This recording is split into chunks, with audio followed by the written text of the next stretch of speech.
can see Steve now. Hello everybody and welcome to Phil But Flies. Welcome to episode 14 of Bimbles Around Britain, in which we will be continuing our VFR tour of the UK by flying from Newcastle down the east coast with a few little wiggles to see some interesting stuff to Humberside. So welcome to those of you in YouTube chat. Hello Clement, hello LJ Vlogs, and hello Felix, and hello Keith. Keith, you're very pleased. What are you pleased about? The stream or something else? Anyway, welcome to all of you. We've got a good turnout here. We've got at least 10 in the voice chat on Discord. Got a number of planes around. Can't see everybody for some reason, but hopefully once we get going, everyone will pop up. So this is the scene over at the GA apron at Newcastle Airport. This is the Orbex scenery, which is linked to down below if anyone's interested. Hello Caffel, glad you could make it. And hello Captain Matt, pleased about my stream. Excellent, well it's lovely to have you here, Keith.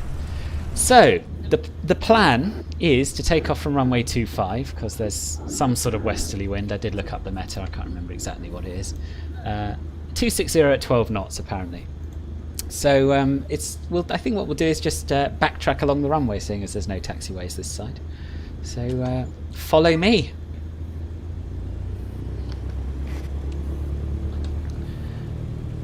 And for the first time today, I've had some help with the fascinating facts. Both Mark and Steve have taken a third each of the places, and will have some stuff to tell us all about them.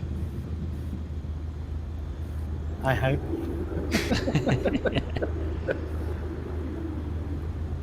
I hope you've remembered it, Steve. I've got it all written down. I probably scratch while I'm trying to read it. Yeah, that's the added challenge. Oh, I'm getting a few stutters here. I am the same, to be fair. Oh, Sinet's over with us on the left in the 787. Oh yeah. Right, what's going on? Anything about? There've been a few other people around who have nothing to do with us, but it doesn't seem to be anyone on the runway. So let's do it.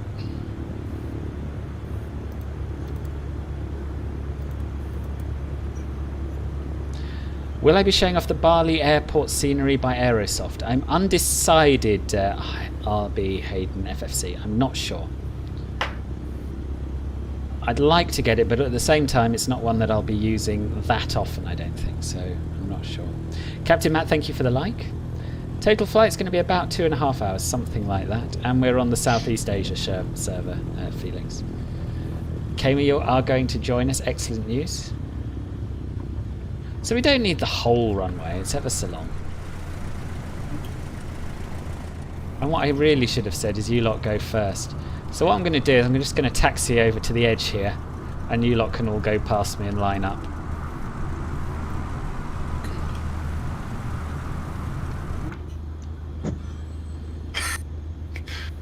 Still getting used to this joystick. I was going to say, is that you driving like a CM25?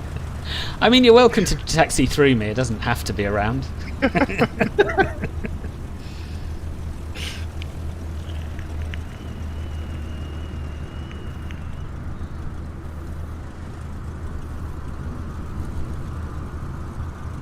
Something bad seems to have happened to Dadoid. Where is he? He just disappeared off into the grass and then disappeared completely. I was hoping you wouldn't notice that. What happened? I just worked too hard and that was it. I'm gone. I've got crash detection on, unfortunately.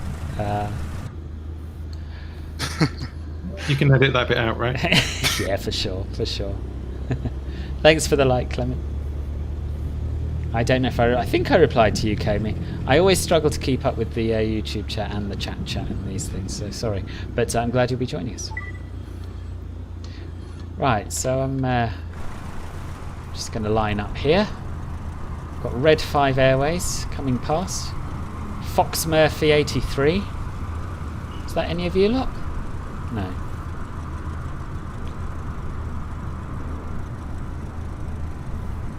Well, he seems to be joining us anyway, so I'll wait for him. Sanet in his 787.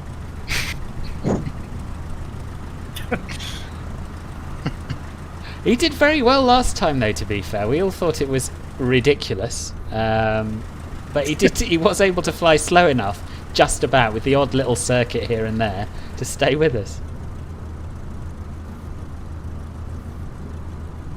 Yeah, we'll just let Dadoid and Foxmurph83 join us, and then we'll away. Sim's running great, 50 FPS, excellent news. Your connection's bad. Oh, I'm sorry to hear that. 480 FPS in the main menu. Hello, Anush.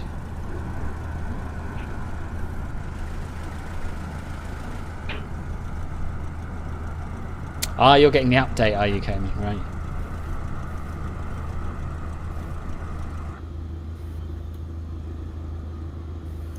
Has anyone noticed much difference since the update? Nothing. In fact, worse. Oh, really? Yeah. I think Mine was smoother. I frame rates. felt mine's exactly the same, to be honest. I've had fewer overclock drops. You know, my overclocking stops sometimes. Oh, okay. Still happens, but it's less. There's nearly every flight it drops for about 2 minutes. Okay. And I fiddle with it to get it overclocking again. Right.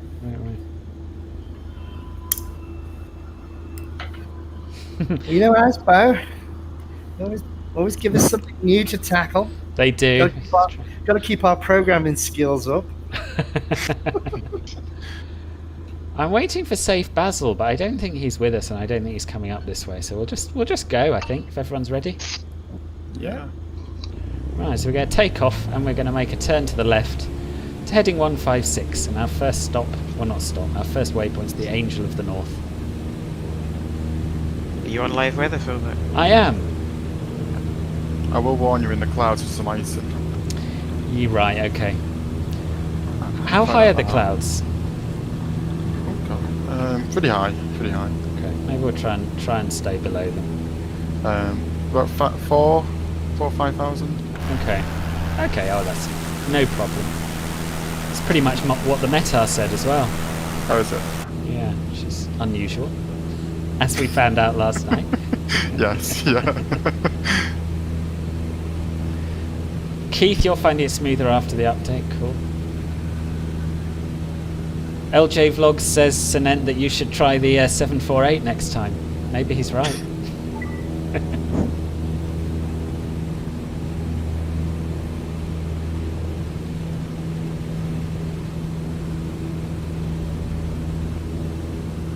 So yeah, we'll climb to about, I don't know, 1,800, something like that.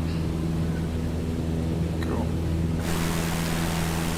In fact, maybe even that's a little bit high, because we want to go down and do some swooping over the Angel of the North. Shit, is 156 our first head? Yes, it is, yeah. 156 from the middle of the runway. But there is a little bit of a problem with the flight plan this time. For some reason, my little nav map thinks that whatever that airport, the Yorkshire Moors Airport, the North York Moors Airport, is actually EG10 when it's EG19. So on everyone else's, it's showing up as way up north from where it's supposed to be. So Right. yeah, if in doubt, follow me. I normally go the right way. Sometimes I get very close to mountains and things, but it'd be fine.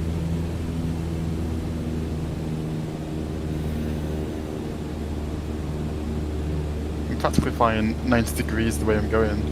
That's it. What, because of the wind? About 25 knots, yeah. Oh, right. Oh, actually, I've got 22.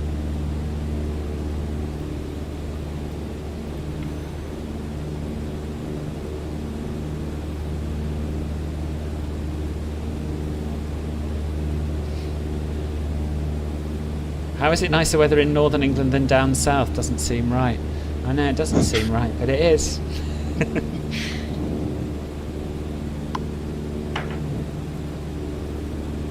So I don't know how many of you have the Newcastle photogrammetry installed from last time, or for this time, but there are some pretty sights to see on under the left wing at the moment.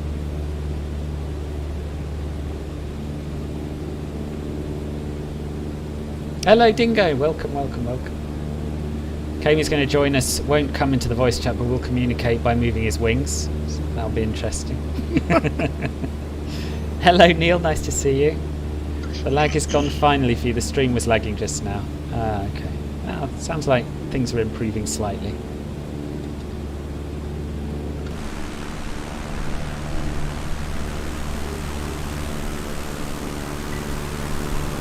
St James's Park here. Football stadium. Yeah. Modelled really well too. Look at that. Is that the photogrammetry, or is it? Yeah. Is it? Yeah. I'm using the one that you put in. Ah, okay. Yeah. Yeah. This is one of what? Well, it doesn't bear too close inspection, but it's pretty good, Newcastle. I looked at the one for York because I thought we could use that, and it just wasn't very good, and it messed up the Asobo York Minster, so I figured we'd just leave it. Yeah.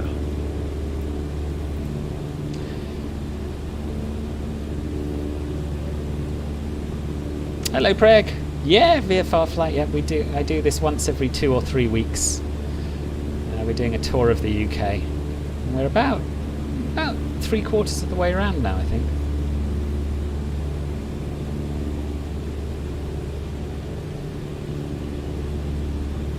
So who wants to hit? Go on. Oh, sorry. No, go on. That Greek bush trip has got a lot of scenery to download. Tons. Right. I was going to ask. It's got 3 big files. Okay, sounds good though. Sounds worth it. But I was going to ask you if is it packaged up as a bush trip? Because if it is, I don't think we can do it in multiplayer, can we? No. You can just download the plan. Oh, good. Yeah. So it gives all the links in this page to all the scenery in there. I've checked it out and it does look good. Good. Nothing black and iffy. Buildings. Good. So we're approaching the Angel of the North now, and I have some stuff to tell you about it. So it is an Anthony Gormley structure, completed in 1998, and it is the largest sculpture in Britain. It was quite controversial when it was built, with one newspaper comparing it to a 1930s Nazi statue. It, doesn't really look like. But now generally it's recognised as an iconic example of public art and as a symbol of Gateshead and the wider northeast. I can't... Oh, there it is. It's just popped in for me. Are you right on top of it then? Yeah, I am now. I'm slightly to the right of it, but now I'm past it. Do a little circuit around, which I really can't do in exterior views.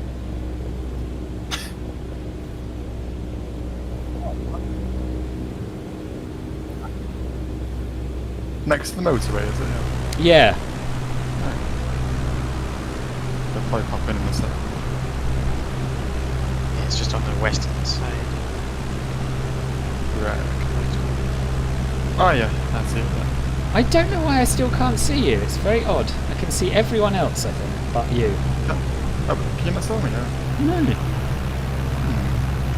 I'm way behind. I'm not used to the slowness of this plane. What, you're instant? Piper. I've been on that BA-44 which shoots everywhere. Is that the one you crashed on the in Scotland in the Cairngorms, was it? Yeah. I was going to come in the Spitfire, but that's ridiculously fast.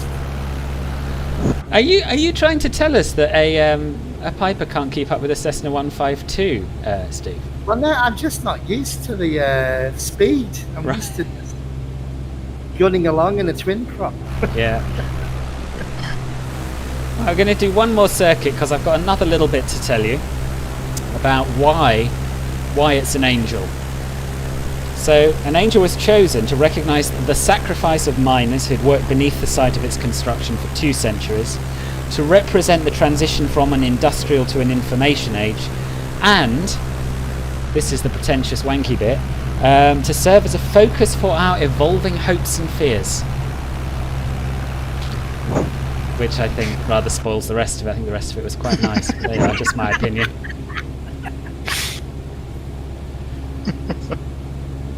So we'll get down right close so you can have a proper look on our last pass. I quite like it, I have to say. I haven't seen it yet. I can't catch up. I don't even know what it is. Well, maybe we'll do one more circuit to allow you to catch up, Stu.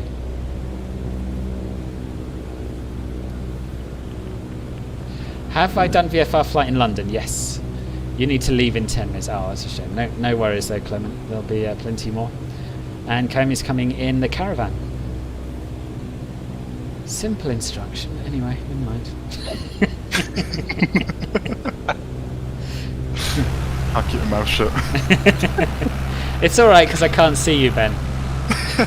That's the plan, you see. I can't be roasted if you can't see.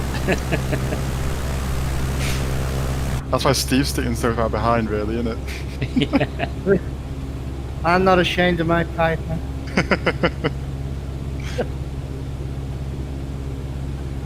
You make a good point.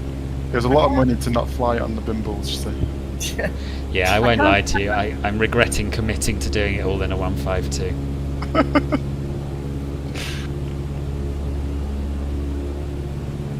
Captain Matt would like to know if we have any questions for him in the YouTube chat.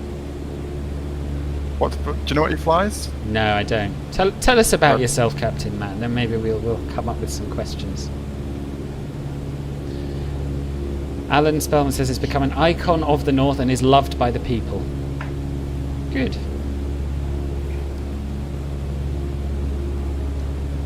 In Liverpool, we got those weird statues, you know, on the shore. Yeah. Just standing staring out. It's a bit weird. Oh, is it Crosby Beach? Something like that, yeah. Yeah. You know Crosby Beach? Yeah, the naked man, yeah. That's where I grew up. Near Really? Crosby. Yeah, I've been there a couple of times. And Formby and Ainsdale too. I used to haunt Formby when I was a kid. We were always there. It's good there though, the dunes too. Apart from the Irish Sea, which is freezing. Yeah. And brown. I'm not tried swimming in it yet. I might catch something. I've only been to Liverpool once for a long weekend, but I liked it. But I didn't go to the beach. And Liverpool's it's a great city now. It was a bit depressed in the 80s, but now it's quite vibrant. Yeah. It's got a great music scene. Have I tried the A320X custom autopilot? No, not yet, but I'm keen to. Yes, Southeast Asia server. Is it out yet, Phil? Because I was trying to look for it last night. Yeah, it should be in the development version. There was a new version of the installer today which talked about experimental options. So. Oh, good. I'll update that. Apparently the Crosby Beach statues are also Anthony Gormley. Did you know that? Oh, I didn't know. But a bit creepy. Captain Matt flies the 777 of American Virtual Airline. Out of KLA out of Los Angeles. Wondering who is the other voice? Well, there are about 10 of us in the voice chat, Clement.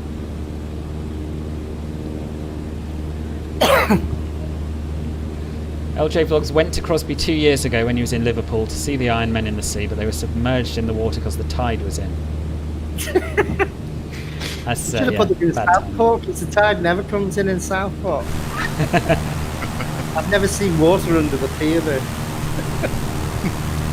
So this town we're over now is Chesterler Street, which I do have a few things to tell you about. Its history goes back to the building of a Roman fort called Concangis. The fort is the Chester, from the Latin castra of the town's name, and the street refers to the paved Roman road that ran through and is now called Front Street, which I presume is this central sort of straightish Romany looking one. I'm not entirely sure. The Jarrow Marchers stayed in the church hall after their first day's walk. So that's a little claim to fame for Chesterler Street. That is all. That's enough. I think so. Also, I'm going very much the wrong way now because I can't read and fly.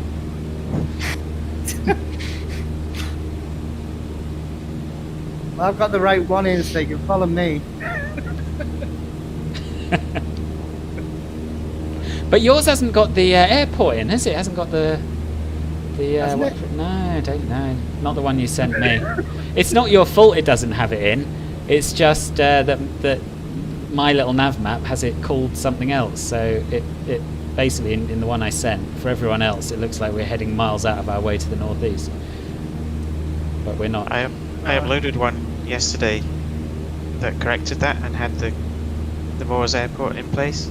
Oh, Well, I'll really? follow you then. I must. So you can rely on me. Honestly, it's fine because my map looks right for me. So just if I'm reading, just be a bit wary about the direction.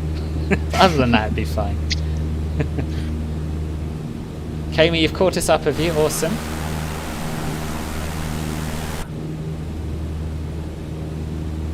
Okay, Clement. See you later. Thanks for coming.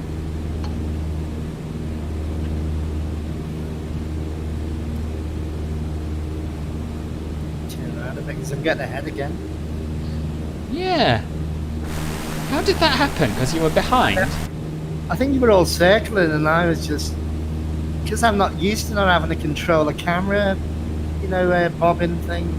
Because I Right. can usually look around everywhere. Here, I've got 2 views. Ah, That's okay. it. Yeah. So I'm struggling. So did you totally miss the Angel of the North after all that? Yeah, that's all right. Ah. Just tell me when we get to Hull in case I miss that. Okay. All right. So we're coming up to Durham now. I've got loads of information about Durham. We're going to have a look at the cathedral. We'll do a couple of laps of the cathedral, and then I'll tell you about Durham while you circle overhead. And you'll be interested in this one, I'm confident. It's better than Chester Street. The only thing I know about Durham is Roger Whittaker. Tell us about Roger Whittaker. He's from here, is he? Well, no, he did a famous song about it, didn't he? Durham Oh, did Town. he? Oh, I don't know it. The huge hit in the 70s. You went around probably, Phil, but No, it wasn't. So you'll notice that the cathedral has water around it on 3 sides, essentially, and that is something you'll need to remember when I tell you the story about it. Quite nice. Quite nice. Okay, so I'm going to attempt to fly around the cathedral and talk, and you must enjoy the views and listen. So, hang on, getting a bit low here. Okay, so legend has it that Durham was founded in AD 995 by divine intervention.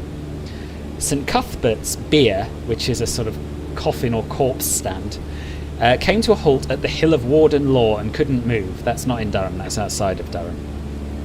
The Bishop of Chester Street decreed a holy fast of 3 days with prayers to the saint because, God was stopping this thing moving. St Cuthbert then appeared in ghostly form to a monk with instructions that the coffin should be taken to Dunholm.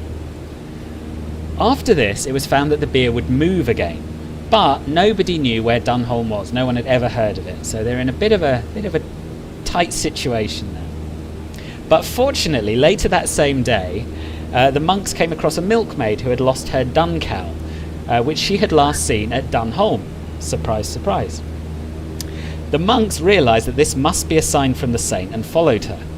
So they stopped at a hill island, surrounded on 3 sides by the River Wear, and erected a shelter on the spot where Durham Cathedral would later stand.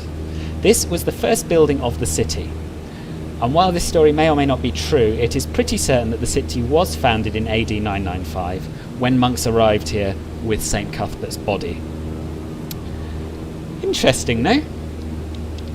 So they built the town because of a milkmaid. They built the town because God intervened and stopped St Cuthbert being buried just anywhere and decided he had to be buried where the cathedral now is and sent a milkmaid to help them find it.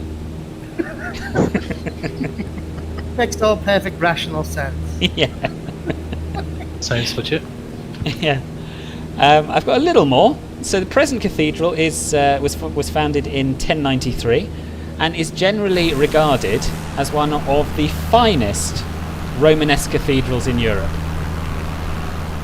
Durham University, which the town's probably most famous for, was founded in 1832 and was one of the first universities to open in England for more than 600 years. It's claimed to be England's third oldest after Oxford and Cambridge. So that's Durham. And now we'll fly heading 112 to the next waypoint.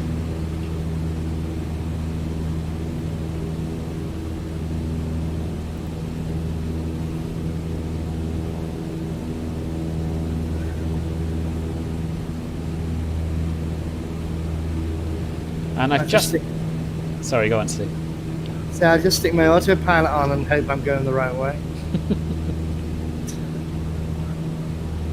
Seems to behave in this plane. Yeah, it's pretty good, isn't it? Yeah. Hello, Ali. Welcome to the stream. LJ Vlog says, sorry, Phil, but I missed that story. Can you repeat? Please don't. Look, mate, Dead Saints Cathedral built. Exactly.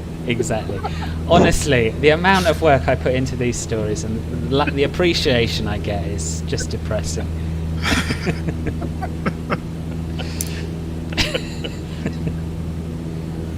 No one yawned like last time, though. Sorry? No one yawned like the last time. That's true. That's true. Yes, you've all got very, very polite since last time.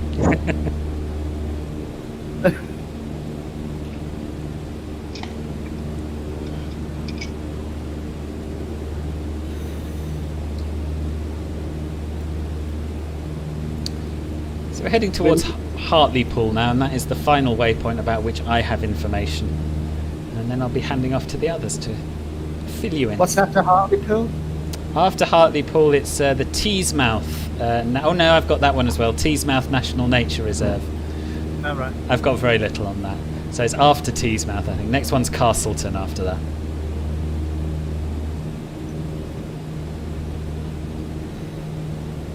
Which is Mark, I think, isn't it? Yeah. That's mine. Is there a dog on the ground? I can hear it.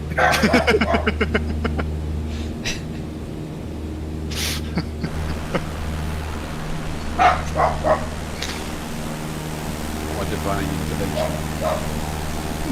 That's just broken the spell. I'm going.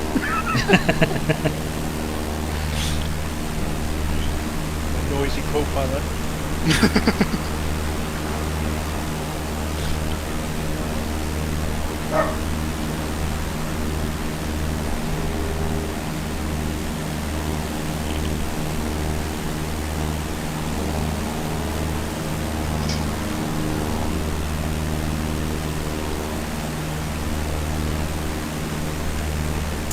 Oh, I tell you who isn't here, who was supposed to be, little Jenny. Oh, yeah. What time is it? Chicago? I guess it's about 6:30 in the morning, something like that. 6:30, 7:30. I'm still asleep. She might be, but she's very excited. She's going to get up.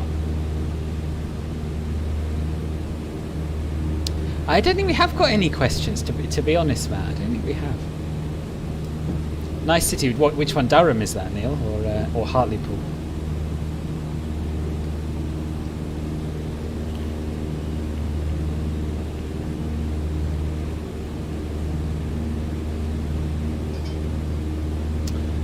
Now, how much have I got to tell you about Hartlepool? Should I rattle it off now or wait till we get... Oh, I think I should start now, I'm afraid. So, it was founded in the 7th century around the monastery of Hartlepool Abbey and expanded over the years due to its port, which also made it a target for the Imperial German Navy at the start of the First World War. After the Second World War, there were periods of really high unemployment due to the decline in heavy industries and shipbuilding. But the docks were then redeveloped into a marina and things began to improve. Legend has it that a shipwrecked monkey was hanged by the people of Hartlepool during the Napoleonic Wars of the early 19th century because they thought he was a French spy. So he came to shore on a boat which was shipwrecked. All the crew died, but the monkey survived. And most people from Hartlepool had never met a French person, and some satirical cartoons of the time pictured the French as monkey-like creatures with tails and claws. Nobody really knows if the story is true or not. There is some speculation that it might not have been an actual monkey, but a powder monkey, which is what they used to call the kids who worked in the holds of warships dealing with the gunpowder, which would make it a slightly less nice legend, but no one knows. But people from Hartlepool are still, affectionately, according to Historic UK, known as monkey hangers. Did you know that? Affectionately. Apparently it's affectionate. Makes them sound a bit thick. It does. Mind you, it was the 18th century, wasn't it? Yeah, that's true. They just barely stopped burning witches by then.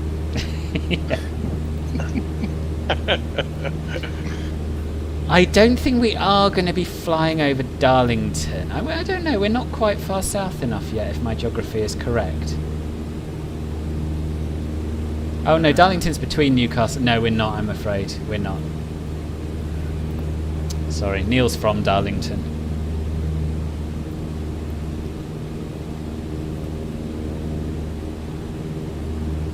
So I haven't actually looked at the map. Is it just down the coast now? Ish. We're sort of zigzagging in and out of the land. But broadly speaking, it's going to be south. Pardon? It's a nice coastline down this part here. Yeah. We're missing out. So we're seeing the coastline here near Middlesbrough and the Teesmouth Estuary. But then we're going to cut inland to see a bit more of the North York moors, and then we're heading out to Scarborough, which is obviously on the coast, and then back in again to see York. So yeah, in and out, basically.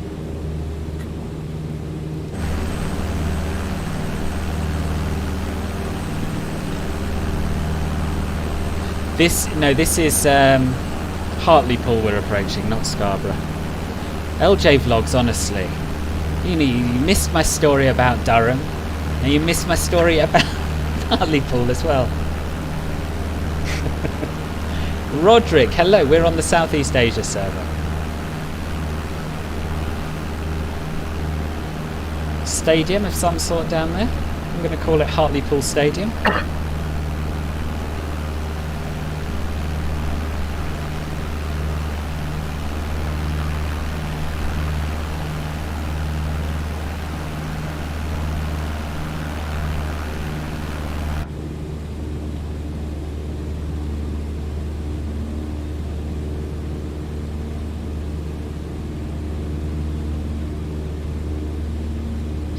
It's alright, LJ Vlogs, no worries.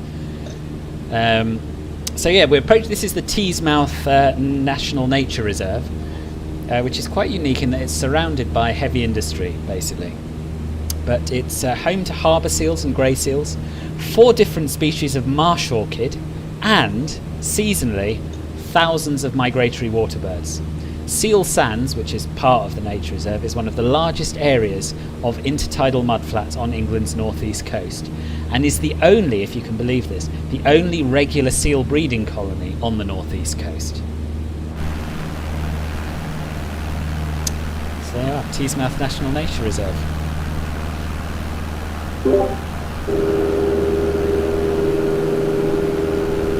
Steve, we've suddenly got a lot of engine noise.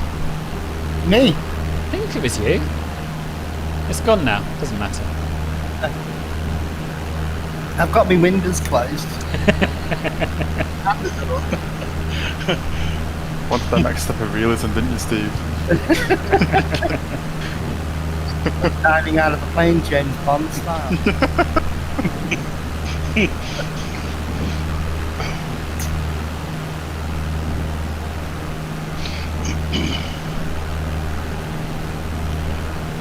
So this area here, in the mouth and the harbour area, is actually a no-fly area. Oh, is it? You know, I've got Sky Demon running connected to the simulator, Okay. and below 2,000 feet, I'm not allowed to fly. Really. Interesting. They're going to report you with the CIA. Presumably, that's to avoid disturbing the seals. We always throw them fish out the plane. Yeah, I very much turn all the airspaces and danger zones and everything else off on little nav map for these Bimbles. It's interesting because it's on the approach to Durham Tees Valley Airport. Oh, is it? Yeah. Oh, maybe that's why it's a no-fly. Runway 23. Okay.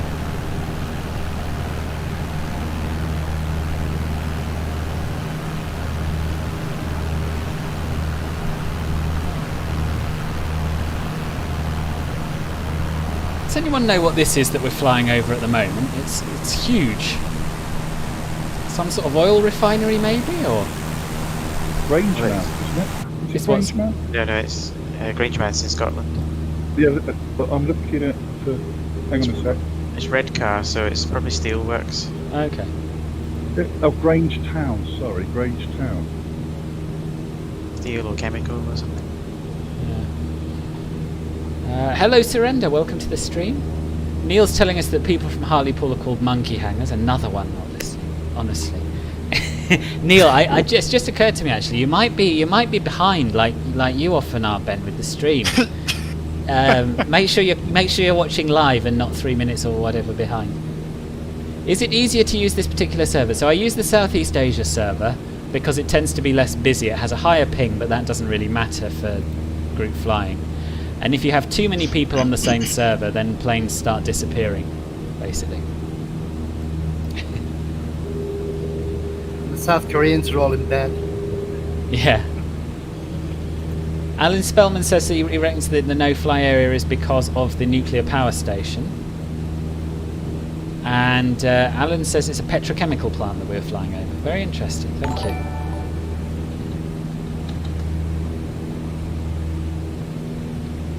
Casper, thank you very much for the sub.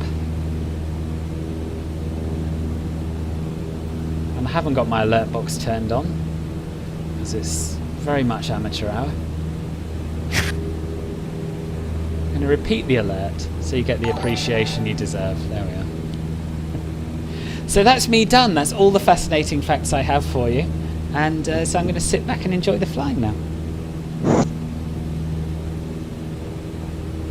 Who's next? Mark? You'll have to tell me when I'm going over Hull, because I won't know. Yeah, I will. Don't you worry. It's all right. We've got the mid-flight break before we get to Hull. Yeah. Alright, that's good. Plenty of time to get Wikipedia up. Yeah, more time to revise. I've already done that.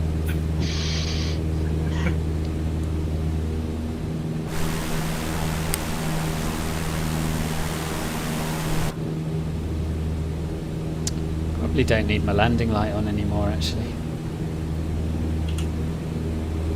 It could do with some pitot heat. I was wondering about the pitot heat, because does it make any difference at all? Yeah, it does. It does. You can lose all your indications if you fly through icing conditions without it on. Alright. I'll leave it on then. But I think we've all got ice set to visual only, so Yeah, I have. so it doesn't really matter. Purely because of the CRJ. Oh, you're very welcome, Rodri. Next one will be in 2 weeks' time. I think. Let me check that.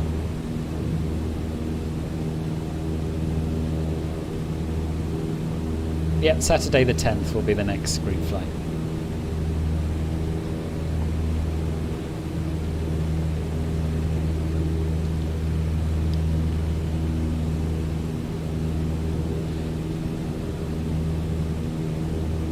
So this is the North York Moor National Park that we're just entering now. Breezy, isn't it?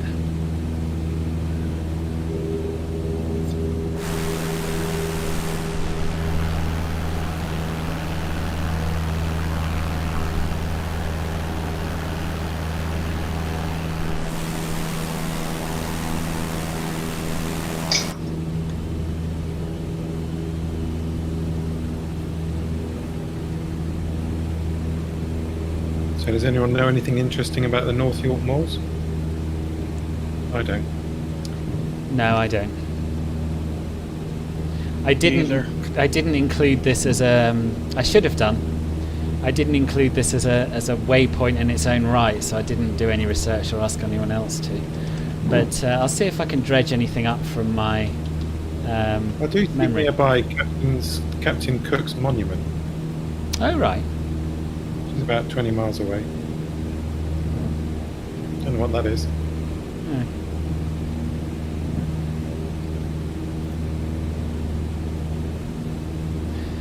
I can tell you something about it. It contains one of the largest expanses of heather moorland in the United Kingdom. And it covers an area of 554 square miles.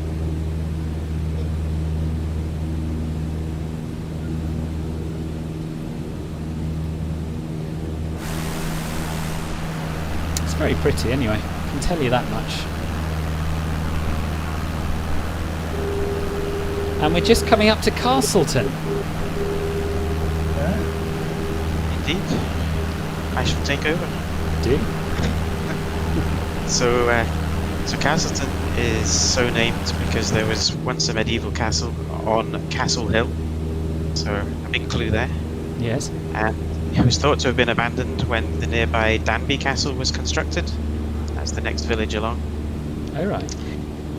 The village itself has got a Grade 2 listed clapper bridge, which are very common in upland Britain, and especially on places like Hartlepool and Exmoor. And they're bridges that are made from large granite slabs placed across the river, supported on stone piers. Oh, right. And one slightly gory fact, in 1935, a severed hand, which is known as the Danby Hand of Glory, was found hidden in a cottage wall. Oh, And it's now on display at Whitby Museum, so you can go and look at it. nice. I'll hurry over there.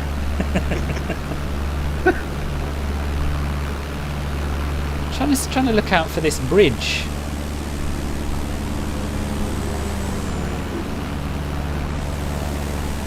I can't actually see any water for some reason.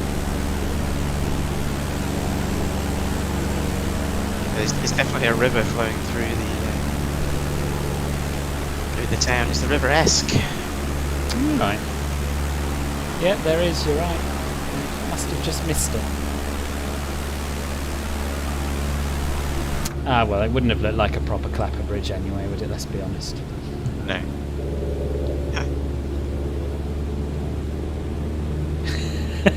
Mr. Chippy says that's handy. These hands of glory were quite common apparently, and they were a bit.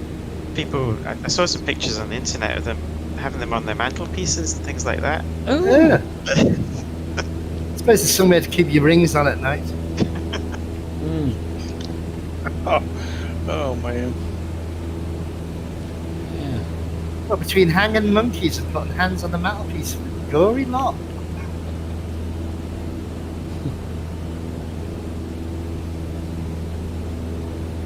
So we're now going to head on a heading of 192, which is going to take us to what's known as Fadmoor Airfield, which is just 9.5 miles away. And we're going to stop there, I believe. We are, yeah, we're going to have a break there. So I'll tell you a little bit about that. It's known as the Moor National Park airstrip. As I say, it's also called Fadmoor Airstrip on most maps today, and it's also known as Boone Hill Airstrip, which seems to have come from the fact that at one point it had Boone Hill written on the roof of one of the buildings, which seems to have disappeared now. Right, but no one knows why. No. That's weird. It's an unlicensed grass strip, first established in 1983, and it's about 3 nautical miles northwest of Kirkby Moorside, which is a nice little village in the North York Moors. It's currently got a single runway, approximately 800 metres long, but in the past has had up to 3 runways in operation. And I didn't find much more about it other than a couple of reviews of real-life pilots that had actually landed there, and the 2 types of aircraft that they were in were the C152 and the Piper PA28. So perfect for today's Bimbles stopover. It is. It is.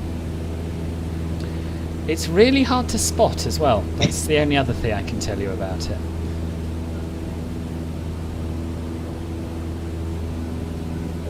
Really looking forward to watching Cessna land in this one. Yeah.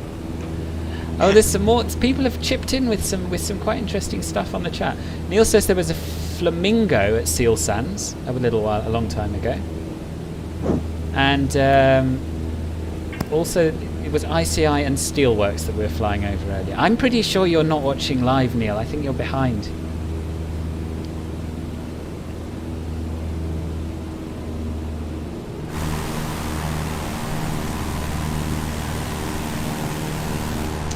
This is really lovely landscape, isn't it?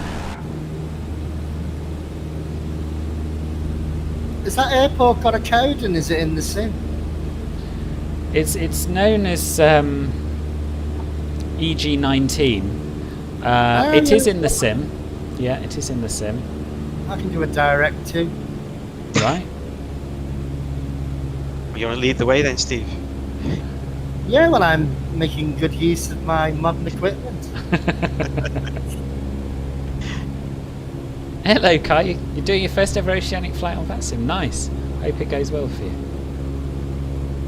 So I'm going to start descending, and I'm going to try and spot this. I'm going to try and spot it because I've got it on my plan. I think you've got it on yours, haven't you, Mark?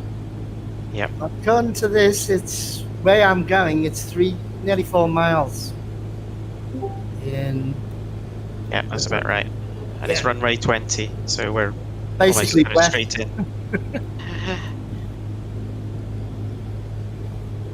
Is it runway 20? Well, that's what little nav map's got. Okay. You think it's different? Yeah, I do. Purely from Okay. the tracks on my little nav map from where I landed it yesterday. It seems that I came in at about, sort of basically not in a northwesterly direction. But I think there are 2 possible runways that could be landed, so you might be able to do either. But I was sort of going to try and fly past it on a sort of right base and then turn in. But I'd be lying if I said I was confident that was the right thing to do. Well, as I said, there used to be up to 3 runways, and every map I looked at was different. So Yeah. little nav map has only got 1 runway on it. Or my little nav map has only got 1 runway, I should say. Yeah, so is mine. In fact, no, it doesn't show any runways on mine. I thought I was looking at one, but I wasn't.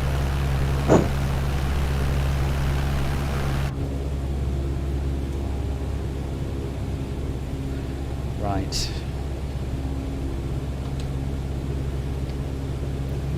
1.5 miles away, so I'm going to keep an eye out for it.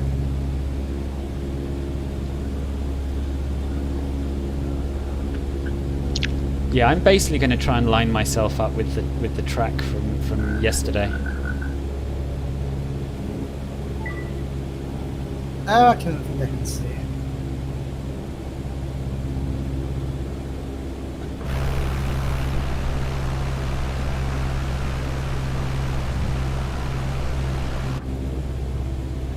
Do a sec.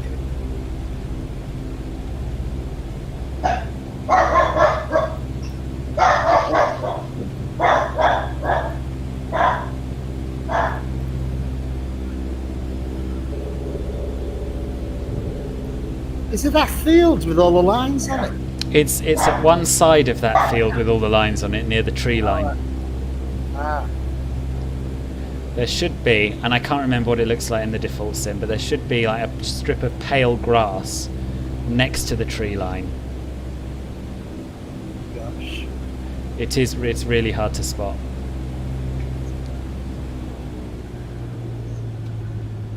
Just land in a field, I think. Yeah, I think as long as we all land in sort of the same field, it'll be fine. Is that with a couple of trees next to it? So I believe that I'm turning final at the moment.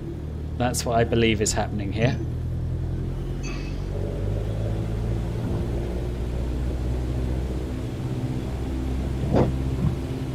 I'm just going to land in the field. What's your heading, Philbert? I'm wrong. Ignore me. Some trees here that are really very, very close to my plane. That's not. See you. Yeah. What I'm going to do is I'm going to climb again. I'm going to actually find it and try and approach once I can actually see it. That's what I'm going to do.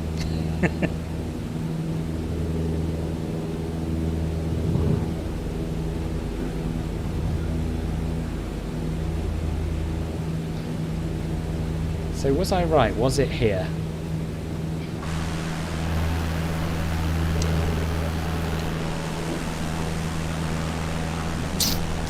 There's a white strip of land there.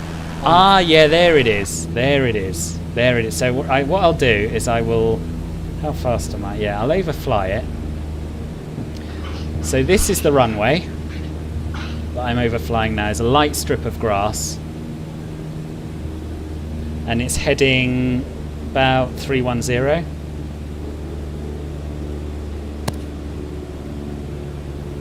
But let's be honest, as long as you land in that field, the right side of those trees, you should be fine. Well, I'm gonna go and try and do a proper approach at least.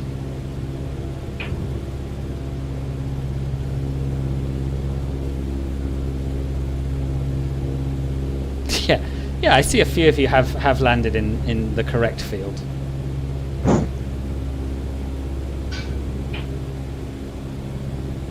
If you want to taxi up to the opposite end of those lines in the grass, that'll be sort of near where the airport is.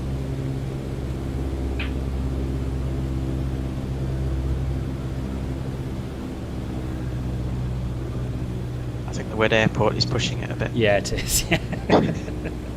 The mown grass.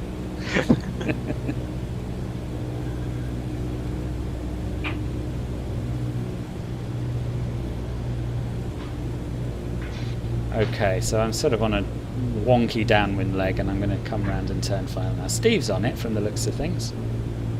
I think so.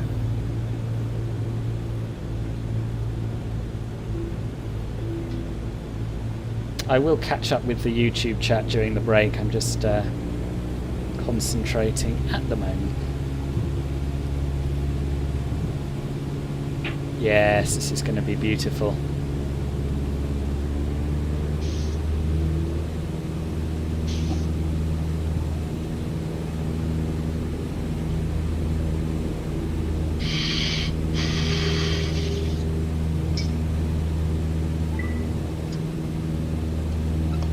Oh, missing it.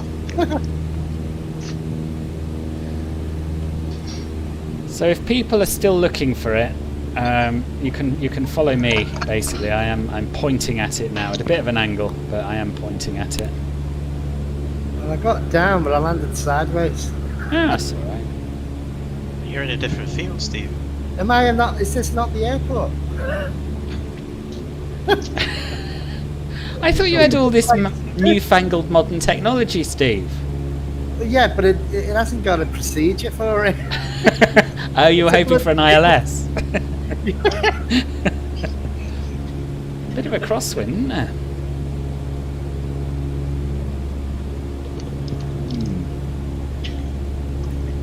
You had to land.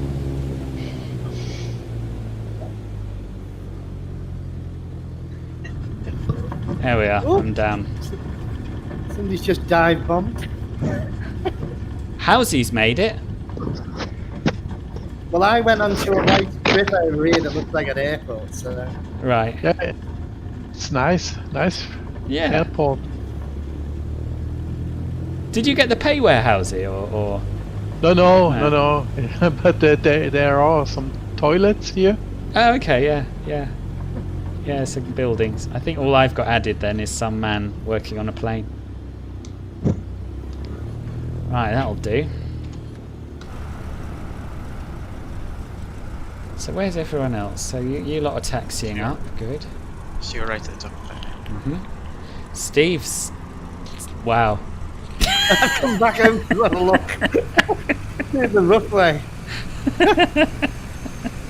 Well, you made it. It's So. an entirely different field. This doesn't look like an airport at all. No, it doesn't, and it doesn't in the real world either. It does just look like a strip of Cabbage grass. field. Yeah. Ben, are you in? I still can't see you. Ben? Where's he gone?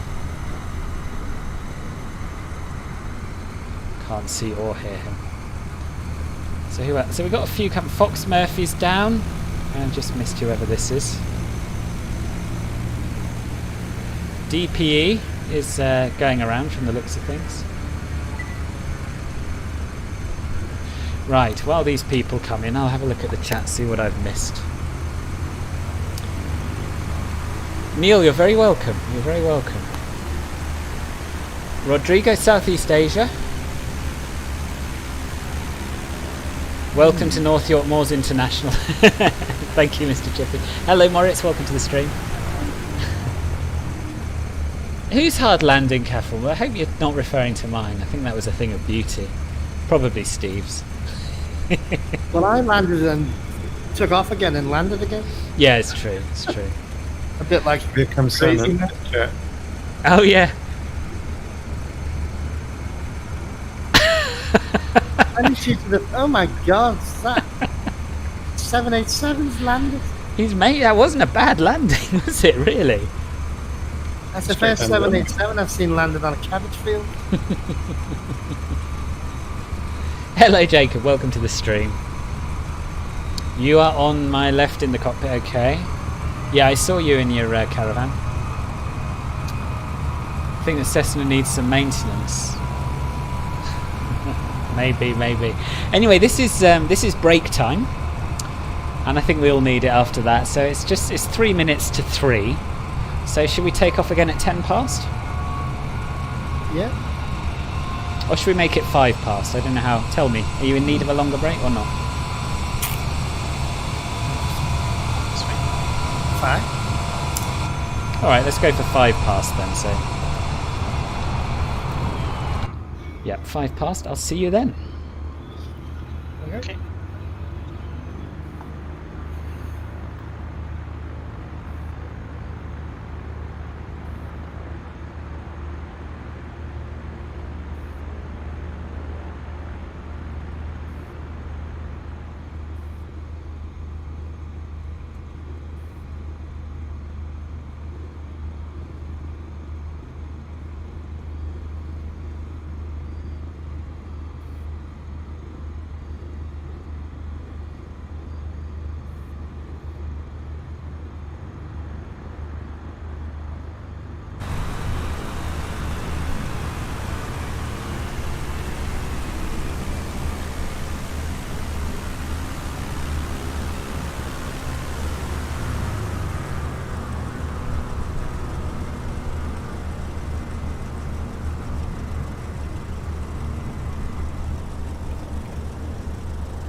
I've just been talking to nobody for a long time because I forgot to unmute the old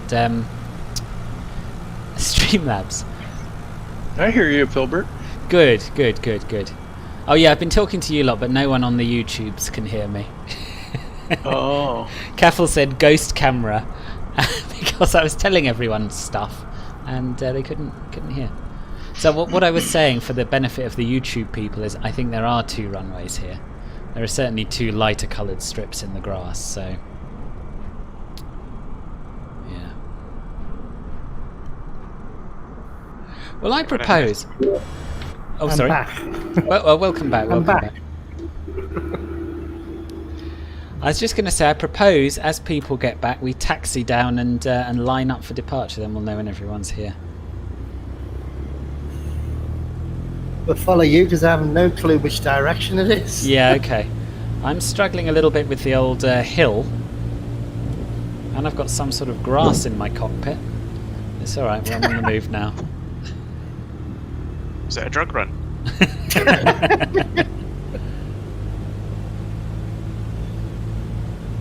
Juan There is Carlos, some more. welcome.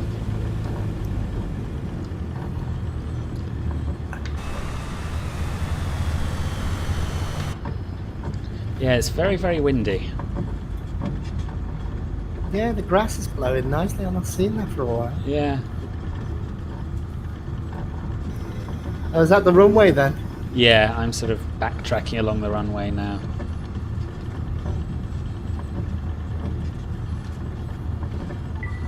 It's not entirely clear where it stops.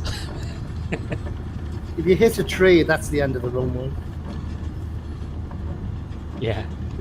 I think this is the end of it, I think. So I'm going to turn around here. Oh no, you can see it changing. The grass is shorter uphill, so I'll go uphill a little bit. Who's gifted mango? I recognise the tag, but I don't remember which of you it is. That's Ben. Oh, it's Ben, is it? Oh, I can finally see you, Ben.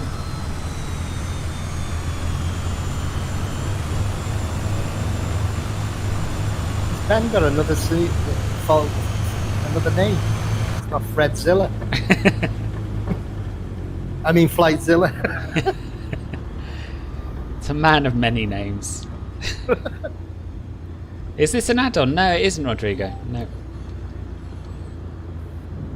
If LJ. it was an add-on, it'd have to be free. Actually, it's not true. I do have a little add-on which I think put that plane near the toilet block at the top of the hill. But that's about it. Am I sitting in the cockpit looking at that grass? It's like being on an ocean. It is. It's a bit Swaying around. makes you a bit seasick, doesn't it? Yeah. You won't be able to get that in VR, would you? So we're taking off downhill, I presume. No, uphill. I'm actually following you, Phil, but I Yeah, don't know where I'm but at. yeah, you're right there. You're at the bottom of the hill, aren't you? Yeah, you're at the What about bottom of the behind hill, you? pointing uphill. You've done it right. Oh, right. Oh, right. LJ Vlogs says he hopes you've had a relaxing break. He had to stop the dogs from killing the postman. Always was. Oh, it's some kind of football reference. I don't understand. Right, should we go? I think most people are back. I'm going to do a flaps 1 takeoff, or whatever it's called on this plane.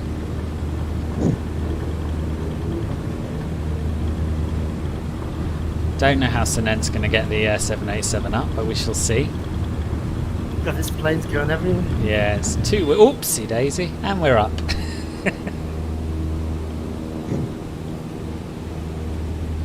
Oh,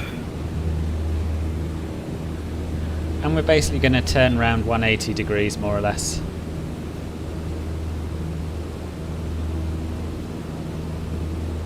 No, I don't have the air Mackie, no, I don't. Hello, Roblox Gaming.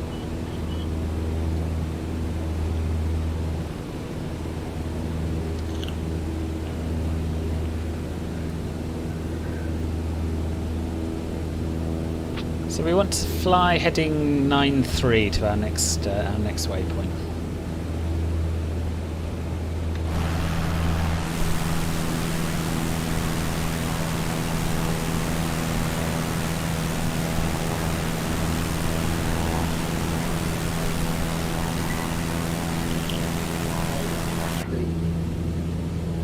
Sorry? did you say 9-3? I did. Thanks. Which is not where I'm going, but anyway, I will adjust.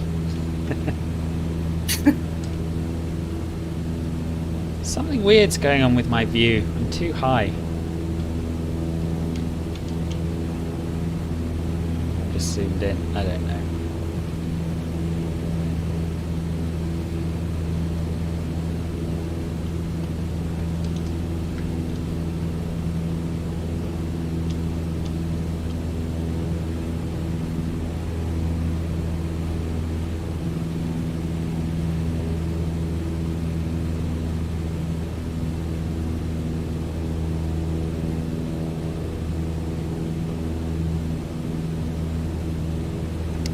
Is everyone up in the air? Has it all gone okay?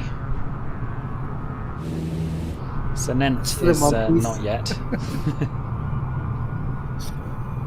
But I'm confident of everyone that Senent will be able to catch us up.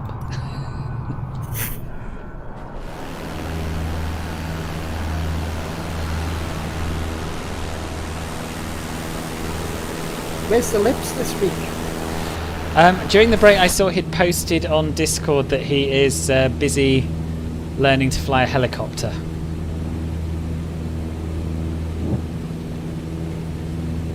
From your next plane or something? Looked like it was MSFS. Really? A helicopter? How can you do that? I don't know. It's already quite good. Yeah, it's making big progress. Is this a mod? He's E135. Yeah, it's a mod. Ah, I didn't know about this, to be honest. And they made a big progress over the last couple of months, really. Nearly every second or third day they came with a new release, and they're making huge progress. I've never had any luck at all flying helicopters. Yeah, you need special configuration of the sticks and everything. They have a couple of flight models in this one, two of which are relatively easy, and one of which is a little more difficult, although not quite realistic according to guys that float helicopters that I've talked to. Oh, okay. It's encouraging.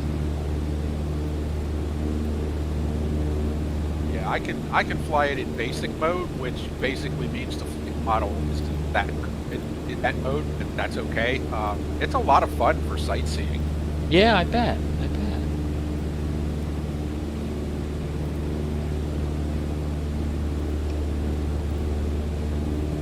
I knew an airline pilot some years ago, and he said to me, the death traps, I'd never get in one, and I fly airlines, so I took him as his word, and I've never got in one. Really? Yeah. I've been in one once in South Africa. But it did, I won't lie to you, it did feel a little bit like a death trap. It felt like it wanted to shake itself to pieces. Did you hear about Jason's flight lesson in Hawaii, the windiest place on the planet? No? Yeah, he had his mother bought him a flight lesson in Hawaii, Oh, right. and he couldn't keep his feet on the pedals, and he kept moving into the air. It was that windy. Really? Wow. Petrified. But it is windy. We flew there, and it blows a gale all over the place. Mm. So I wouldn't fancy a flight lesson. No. Ah. Put you off. It would, yeah. Yeah. He literally, he was raising off his seat in the air. Was that bad?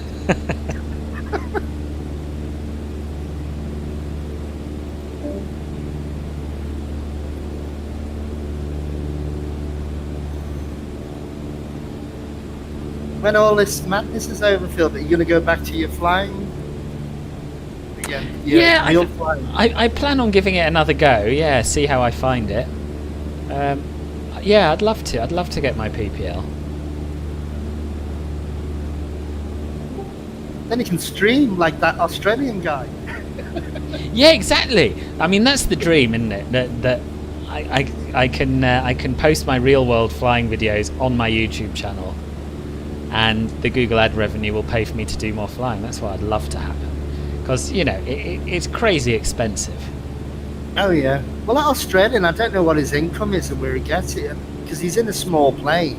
Yeah. But he's on jets in business class. He's in this plane. Yeah. But he never mentions how he makes his money. No. And it's a posh plane. Yeah. Well, I'll be flying a 152. I'm pretty confident of that.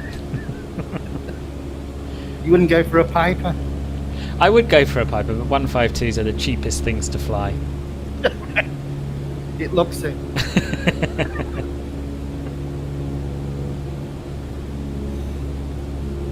The cheapest form of powered flight is a paramotor. Is what I fly. Oh, right. Was it you who posted that video? Yeah. I haven't Yeah. watched it yet, but yeah, that does look. I mean, just the thumbnail looks amazing. But Yeah, I'm the quite. price of a small car, you can fly up to 100-mile range. You're Yeah. only doing about 20 knots, mind.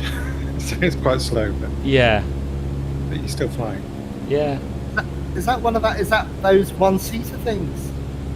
Yeah, it's basically a paraglider with a fan on you have a rucksack with a fan on your back, and you just run down the field with a wing. When the wing comes above your head, you give it full power, and up you go. Oh my god! And it's totally deregulated, so there's no costs really, ongoing costs. It's a really cheap way of flying. It also sounds like a really terrifying way of flying, though. I won't lie to you. It is. The first time you do it, it is absolutely terrifying. Yeah. You get used to it. Yeah. Is it? Don't worry, I'm sure the British government will bring in regulations soon enough. That's the way they are. Well, it's been popular for probably 10, 20 years now, so they haven't regulated it yet. And it takes one idiot to fly into the Buckingham Palace Gardens or something before they regulate it. Well, paragliding now is getting a bit dangerous. There's been a few people killed in Bulgaria on the Black Sea coast. Yeah. I've done it once, you know, where they're on the back of a boat in the air. But it's getting more and more, it needs regulating because more and more people are getting killed. Yeah, you definitely need training, that's for sure. There are some people that will just learn from YouTube and fly one. Nice, It's the operators. Sorry? It's in this paragliding, it's the operators, you know, with the boats. And they're just taking people up, and there's too much wind, they just nosedive into the sea. Yeah, it can be very dangerous if you don't know what you're doing. Is it? Do you know if it is relatively safe if you do know what you're doing, or is it always, you know, a pretty high risk activity regardless? Well, I think it's all relative. It's probably about as safe as motorcycling. Okay. Something like that. Okay. That's safer So than I would have thought. completely safe, but safe enough for me. My kids are grown up now, so Yeah. I didn't do it when they were younger. Right. Yeah. Sorry, I'll just catch up with the YouTube chat a second. Do Brazil SSVI next time. I have flown in Brazil quite recently. I'd like to do a bit more down there. It's about 10k to get the PPL. It is. It is. It's about 3 times the price it was 20 years ago. Adrian, hello. Hello, welcome to the stream. And Joachim, welcome to you as well. So this is Scarborough we're approaching now.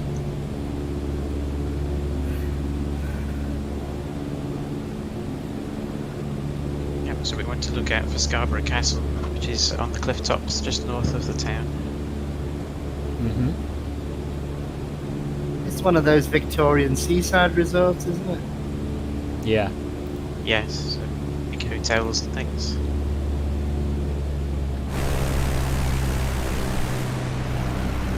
I don't know if anyone can see the castle. I can't yet. You say it's to the north of the town? Just to the north of the main. It's supposed to be on a promontory, so hopefully. Yeah, I can see the promontory. Yeah, can't see much of a castle. No, I can't see much of the castle. Well, I'll tell you about it anyway. Yeah, do. So it's currently owned by English Heritage. It was founded in the early 12th century by William le Gros, Count of Aumale, who I presume was one of William the Conqueror's friends he brought over and gifted land to, or at least that kind of line of descendancy. So he was responsible for enclosing the site and erecting the main tower at the entrance. Then Henry II acceded to the throne, and he took all castles into his possession. So the castle passed into the hands of the crown, kind of in the mid 12th century. Right. He began to rebuild the castle in 1159, and over 10 years he spent £650 on it.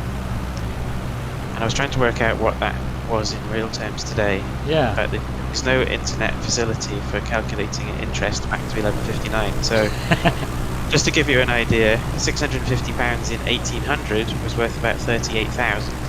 So keep scaling that back, and you probably get into the kind of million yes, yeah. area. The castle was further developed by King John in the 13th century. It was bombarded in the Civil War in 1645. Then served as a prison and barracks until the mid-19th century. And I think, similar to what you mentioned earlier about was it Middlesbrough? Where was it we were referring about? Hartlepool, was it? Yes, yeah. It was heavily bombed by German ships in the First World War. Oh, right. And that's what destroyed a lot of the building that's there today. Right. So I can see a bit of wall, but not much else.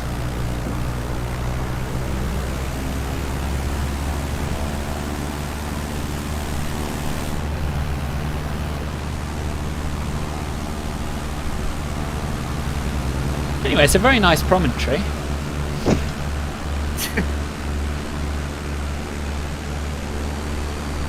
So the castle was on that big hill then, in the sea. I believe so, yeah. Yeah. And there still should be something there. I mean, there should be ruins, shouldn't there? Yeah, it's a tower. Yeah. It's owned by English Heritage, you can go around it. Oh well, never mind.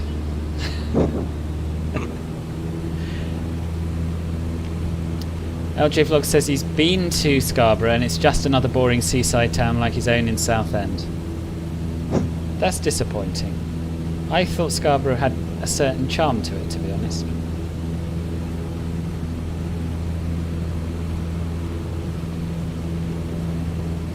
The only thing I know about Scarborough is Scarborough Fair. Does anyone know what that is? Is that still there? Or... There's a song about it. There's an old folk song. Yeah. I don't know what that refers to be honest.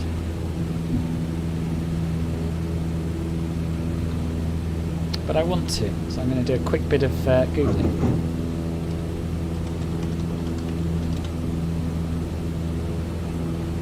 Okay, so we're going to head on a track of 234 towards York. Cool.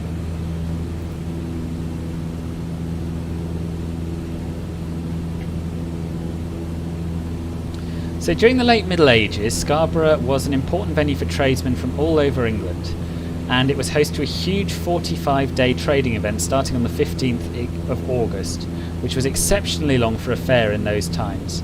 Merchants came to it from all areas of England, Norway, Denmark, the Baltic states and the Byzantine Empire. Scarborough Fair originated from a royal charter granted by King Henry III on the 22nd of January 1253. The charter, which gave Scarborough many privileges, stated that burgesses and their heirs forever may have a yearly fair in the borough to continue from the Feast of the Assumption of the Blessed Virgin Mary until the Feast of St. Michael next following. But it collapsed it started collapsing in the 17th century and finally ended in 1788. There are, however, a number of low-key celebrations every September to mark the original event.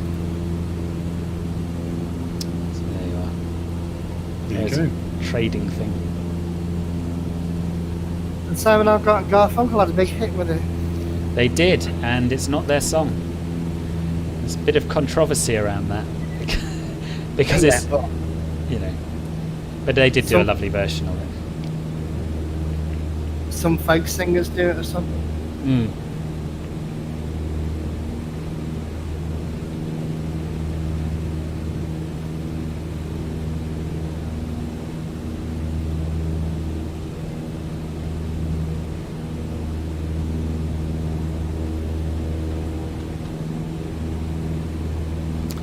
I should just do a quick plea to do give this video a thumbs up and subscribe to the channel if you're watching it and enjoying it.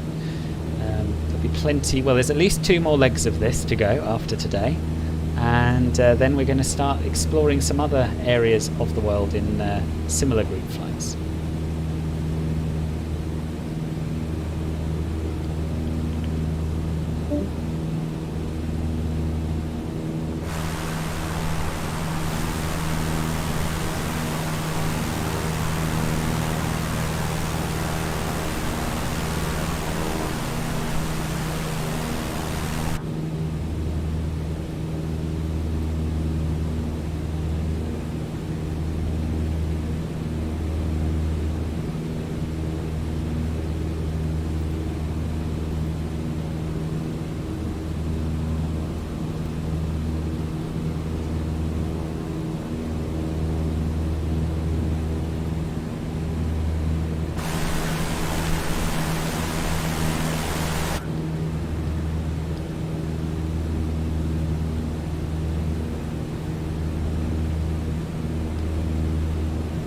Another big group up ahead of us from the looks of things. Oh, they're all just popping out again. Will we be going down to Essex and Southend before returning to North Weald or wherever we started? Yeah, I think so. We'll certainly be going over Essex. Whether we'll go all the way down to Southend or not, I'm not sure. Probably. So my plan is roughly for the next leg will take us sort of over East Anglia, Norfolk and Suffolk, and then on the final leg we'll head back to London, and yeah, maybe we could fly up the Thames. Maybe that might be quite a triumphal way to end. And I think probably rather than going back to North Weald, we'll end in Stapleford because there's an Orbex scenery for it.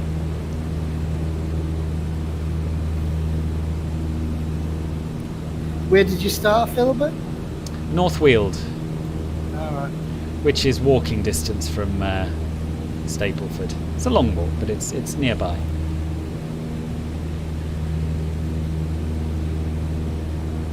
How long ago did you start it? I would say probably last September, something like that. Wow. I'm going to have a look now quickly when the first video was made.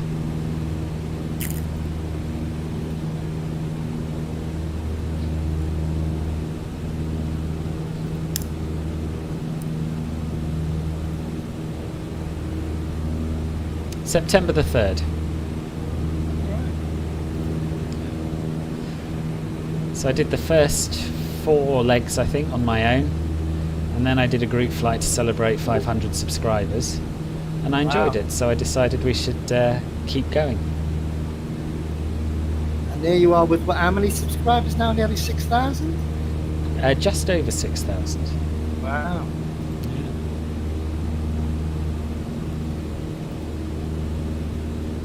Favek Blop, hello, sorry I missed you. Welcome to the stream. I sort of feel we should do some flying over the centre of London when we do our final leg, actually.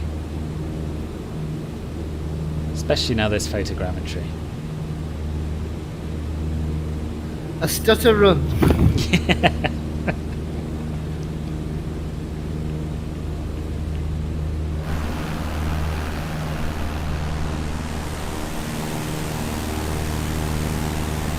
Did you go up the west coast? The first way over Liverpool and Blackpool and all that? Yeah, we did. So Liverpool was really the time when we first did sightseeing. So the first group, where did I go? So I went from London down to Brighton, to Shoreham. And then from Shoreham I went west over Southampton and Portsmouth, landed on the Isle of Wight. Then we went up to Bristol, and from Bristol we went straight up to North Wales. So we skipped out the West Country, which I regret slightly, to be honest. And that was the first group flight, I think, Bristol up over Snowdonia. And then all the way, and then into Liverpool, and we followed the river from Liverpool to Manchester, and then on to Leeds Bradford, which was a little bit east, but there was a reason for that. And then basically followed the west coast up from there. When did you turn up, Steve? I can't remember how long you've been around. Feels like forever. Scotland. Right. Somewhere in Scotland. I crashed. Yeah. Was that the day? Was that Mossy's birthday when we landed on Ben Nevis? Maybe. No. Ben Nevis didn't come into it. Might have been after that. Okay. I was in that Caronado thing, the first one that ever came out. Oh yeah. I didn't know what I was doing with it.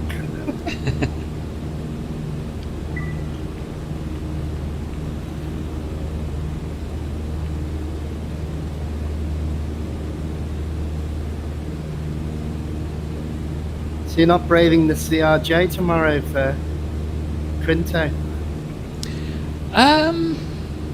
No, I'm not, because I'm doing a real-world LATAM flight in the A320. Oh, that's what I'm flying at the moment, LATAM, with board and music and safety on.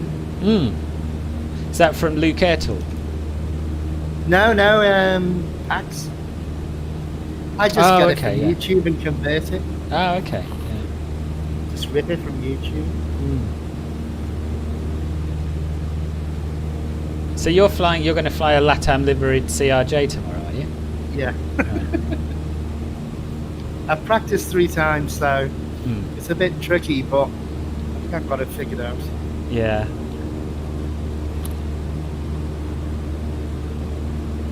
Hello, Filbert. Hello, Eric. Welcome. How are you? Where are we heading? We are heading at the moment towards York, and from York we're going to head out over the Humber to have a look at some more landmarks, and then land at Humberside Airport. Oh, cool. Are you flying with us? Yeah, I'm right behind you. Oh yeah, there you are. I guess you're Edric, are you? Yes. Yeah. Welcome. Thank you.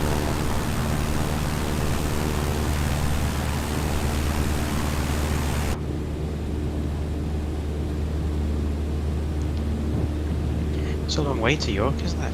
It is. I think the real travesty of this is that it was a long way to Scarborough and a long way back from Scarborough, and there wasn't even a castle to look at when we got there. Should have bought some rock. Yeah. And we've got a 24 knot headwind as well.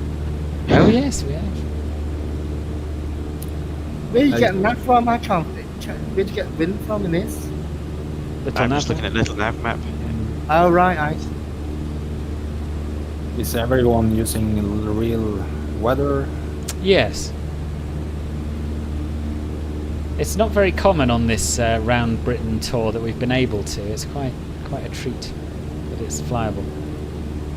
No, it's mostly bad weather in England. Yeah, So, it is. This is true. That's why we talk about it so much. yeah, it's not so much better in Norway. No. Which part of Norway are you in? The middle of Norway. Okay.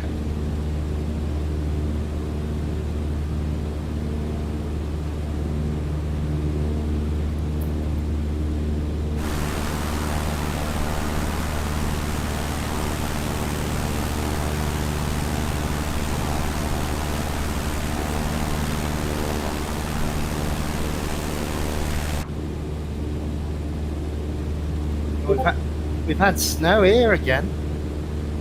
Have you? Yeah, that the spring had come and then the snow came back. It's a bit like that in Bulgaria with March. I was speaking to my friend in Montreal yesterday, and they'd had a day of 22 degrees, I think she said. Wow. It's crazy, isn't it, for this time of year in Canada? Do you think they'd be up to their neck in snow in Canada? Yeah.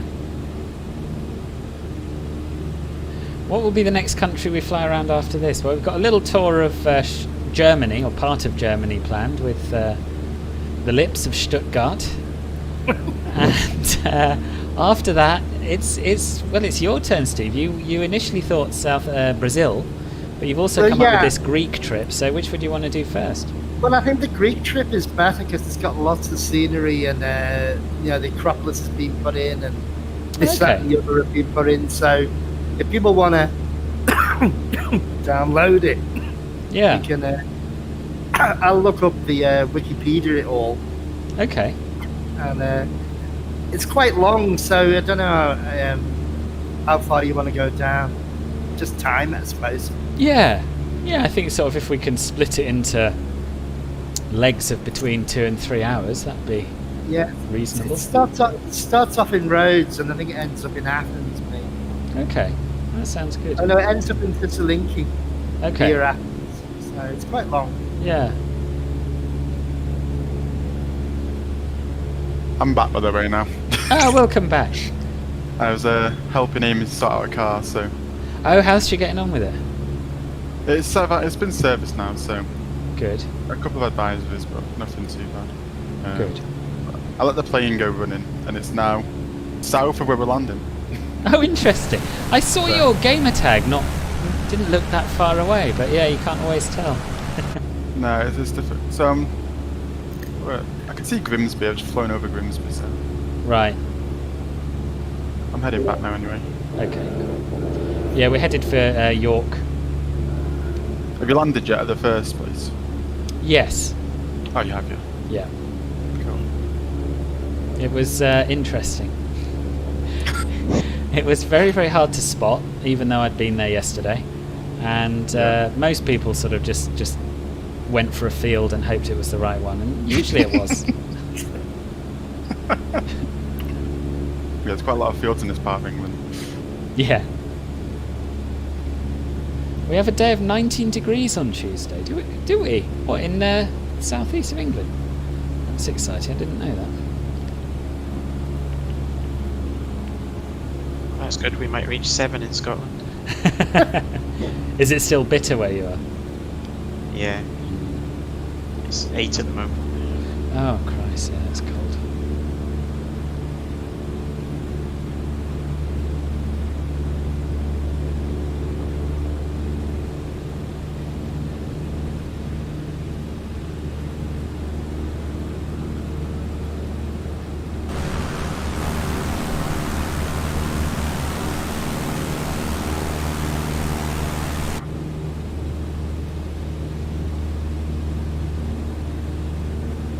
You still on the heading of 234? Yeah. Yep. Yeah. Oh, that's good.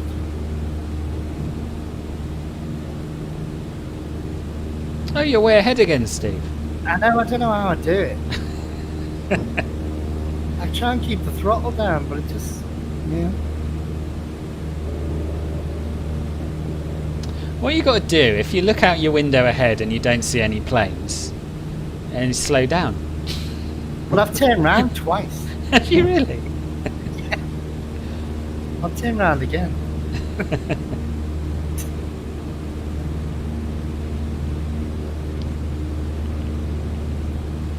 Probably got the sim on twice the speed by mistake. Maybe. Yeah, because it's not that fast, the PA-28. Well, it can go quite a bit faster, but yeah, 100 knots should be doable. Yeah, I think I had that too high.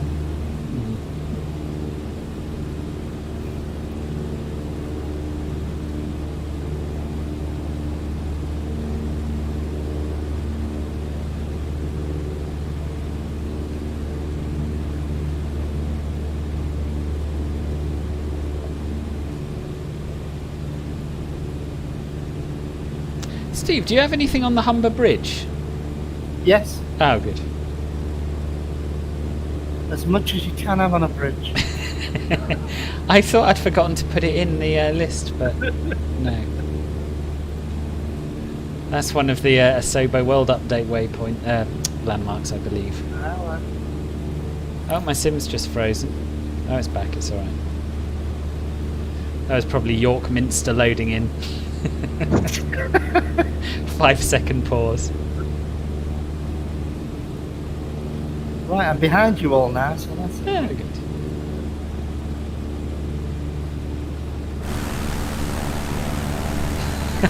I see Senen's still managing to stay with us in his 787. Just. a big glide in that thing. Yeah.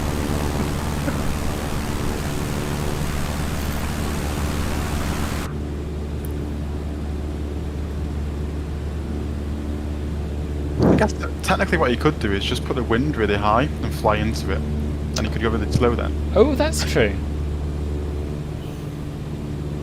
Yeah, I wonder if that is what he does. Potentially. Because he goes really slow, doesn't he? Like, to the point where he's probably doing about 100, 120.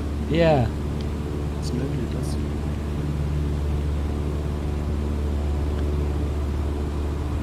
What's your indicated airspeed?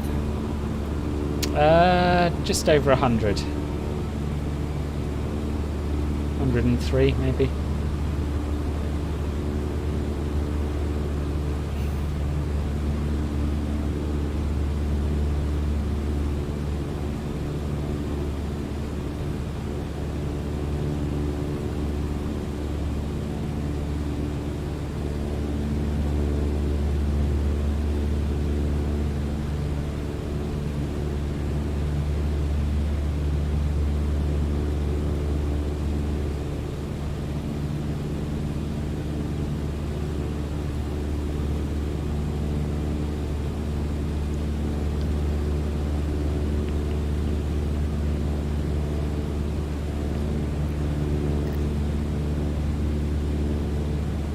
Yeah, it would, Morris, it would.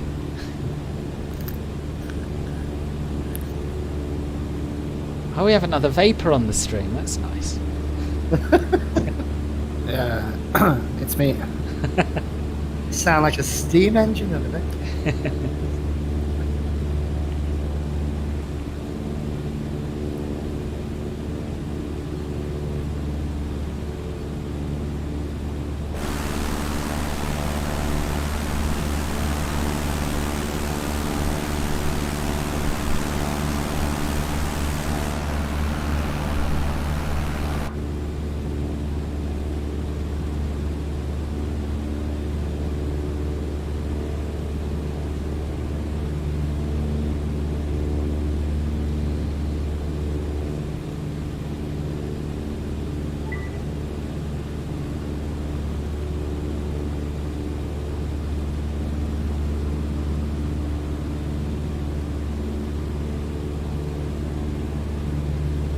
Got it at 100 now, so that should be better. Yeah. I think it's going to sink on 100, but it's alright. I've cheated and got the height enabler, altitude enabled. Oh, okay. You can always stick a stage of flaps out if you need to.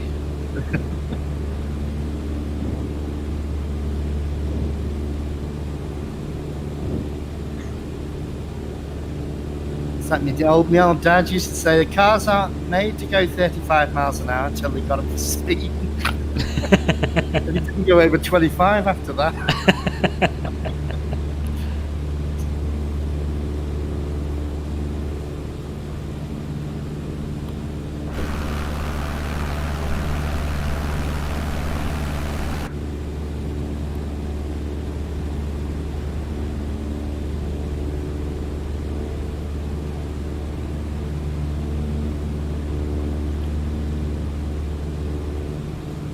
You know, so the update on this Piper, they've made it even filthier. Oh, have they? I haven't got the latest update yet. There's finger marks all over the windscreen, even worse. Oh, yeah, no, I did see that. I did see that. Like a small child gone bonkers in there with a bag of sweets. Yeah. Does it still want to turn right if you let go of the stick? No, it's okay. It's a bit like that on takeoff, but not much. Oh, that's good. I saw in the whatever they call it, the version history, they're still working on the flight model, so that's good news. Yeah, I think it flies better now. Actually, they've improved.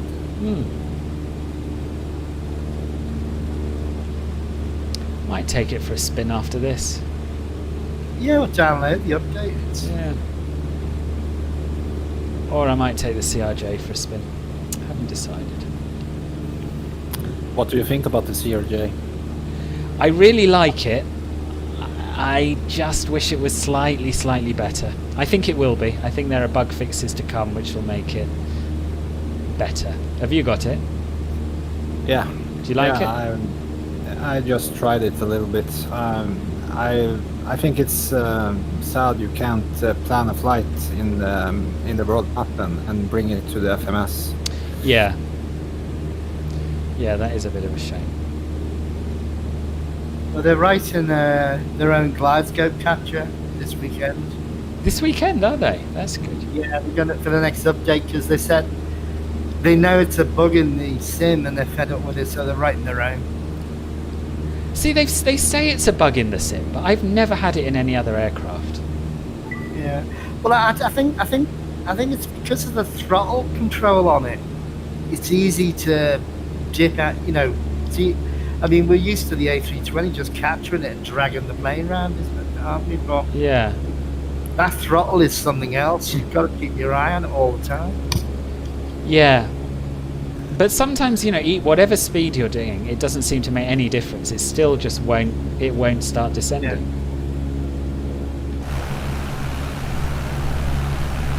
Yeah. But straight in runways, you're doing a long straight in, they're fine. It's just the turn ones. Oh, really? I don't know. Yeah, I picked different airports in Brazil, which all approaches were about, 5 miles straight in. And it worked absolutely fine that way. Okay. But it's the minute you turn and it's a bit dodgy. Right.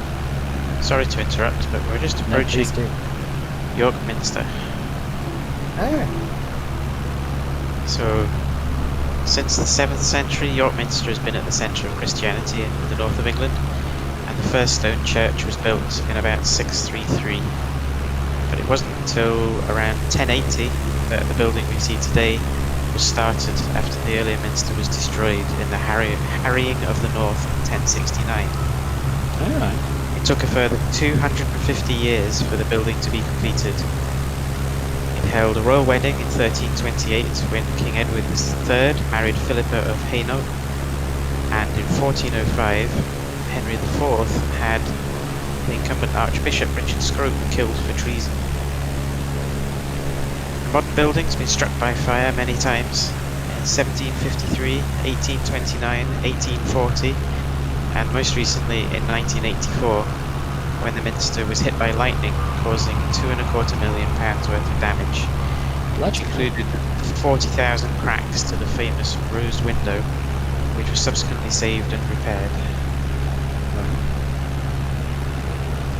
Is the rose window the big one at the It's at the east end. East End, yeah. Okay. Yeah.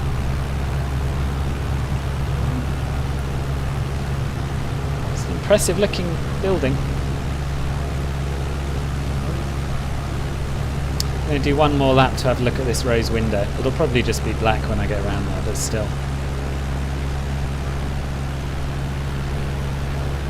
If you do it in the rain, it will pop out. Yes.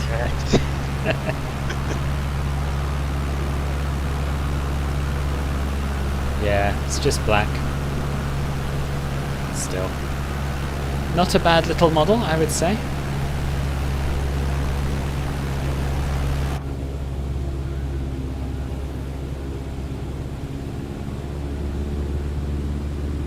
Right, onwards to the Humber Bridge.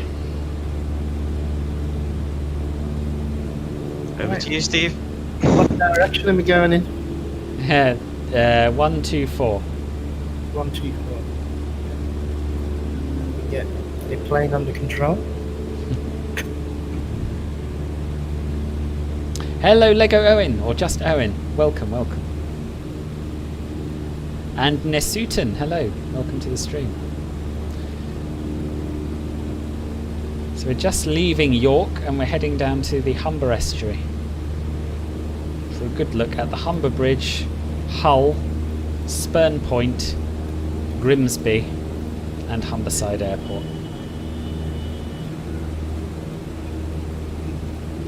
I've just crashed. Oh no.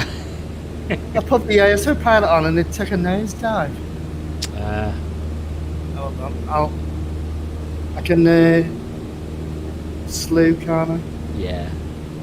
Nesutan, yes it is. It's the default 152, but I've got a mod for it. Which, if I remember to do it, should be linked in the video description, but I've got a feeling I didn't. But anyway, if you go on flightsim.to and search for Cessna 152 mod. But to be fair, it's pretty good in its default state.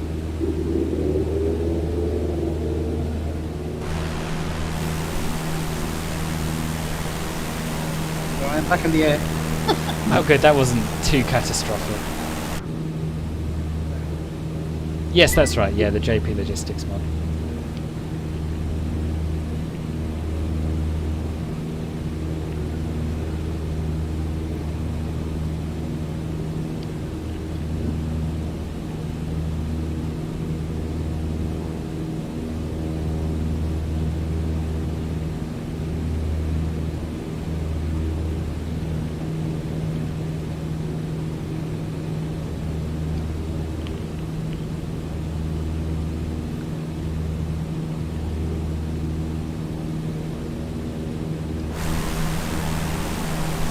There's a runway just off down to our right. Yeah, it's Elvington Airfield. Elvington? It's big, isn't it? Yeah, it appears to be closed. It's marked as closed, and we see the yellow crosses on the runway. Yeah. But I know it looks big and tarmacked in Yeah. operation. What was the heading again? 124 from York Minster. Gosh, that was weird. There's a solitary Just put the fuel auto truck pilot down on. there. Sorry? So I just put the autopilot on and it just took a nosedive. Yeah, odd. Back under control now. Good. Yeah, I do. To me, the 152 just feels slightly better model than the 172, but I like both of them. The main reason I'm flying the 152 is that I decided back in September that I was going to do a tour of Great Britain in the 152, so I'm sticking with it. Oh, it's a museum now, is it, that airfield? Interesting. Is it marked on your little nav map, Mark? Is that how you knew? Yeah. It's not on mine. So what is wrong with my data on my little nav map? So have you imported the flight MSFS libraries into the little nav map? I don't know. It says Microsoft Flight Simulator 2020 is selected under my scenery library menu. Right. But Maybe is there another? Oh yes, currently loaded. No files, no airports, no VORs. Yeah, I don't think I have. Well, I won't do it now because it might break everything, but I'll do it after we land. Yeah. Yeah, you'll need to go to Load Scenery Library and get it to import them all. Right, thank you. Daryl, you can't see us. Yeah, we are on the Southeast Asia service still. Yeah.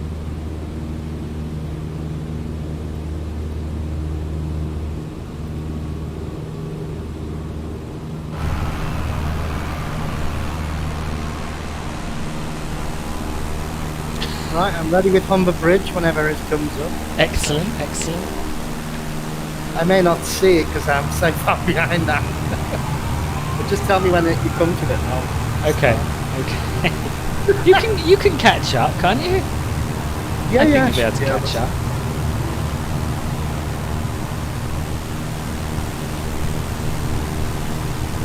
I'll give it some dwelling. Yeah.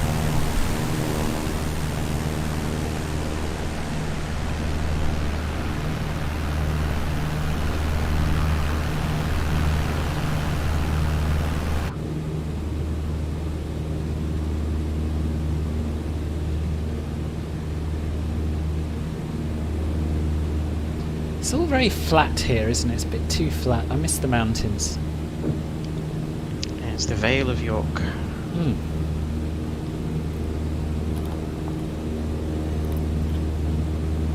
Yeah, that's why I fly in Brazil and Colombia. Yeah. I was doing that flight into Quinto in the mountains this morning with the intermittent weather in the CRJ. It's spectacular. When Yeah. the weather's Yeah, it is stunning. Lima's pretty nice as well, where we're leaving from. where, sorry? Lima, Oh yeah. Peru. I'm not been to Lima. Make sure you get the freeware scenery for tomorrow. Yeah, I picked up your. You posted it, didn't you? Yeah. Yeah.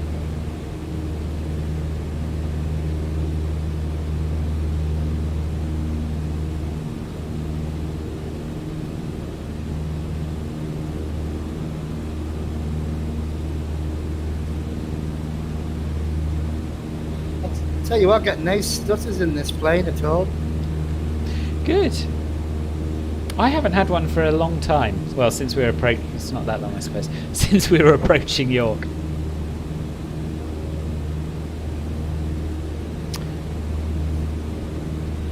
Oh, the Humber is loading in for me now, the bridge. Oh, good.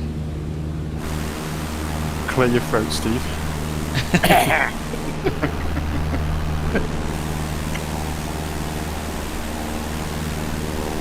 Are you ahead of us, Ben? I can't see you again. I don't know why. Oh, I'm behind you now. I slewed over.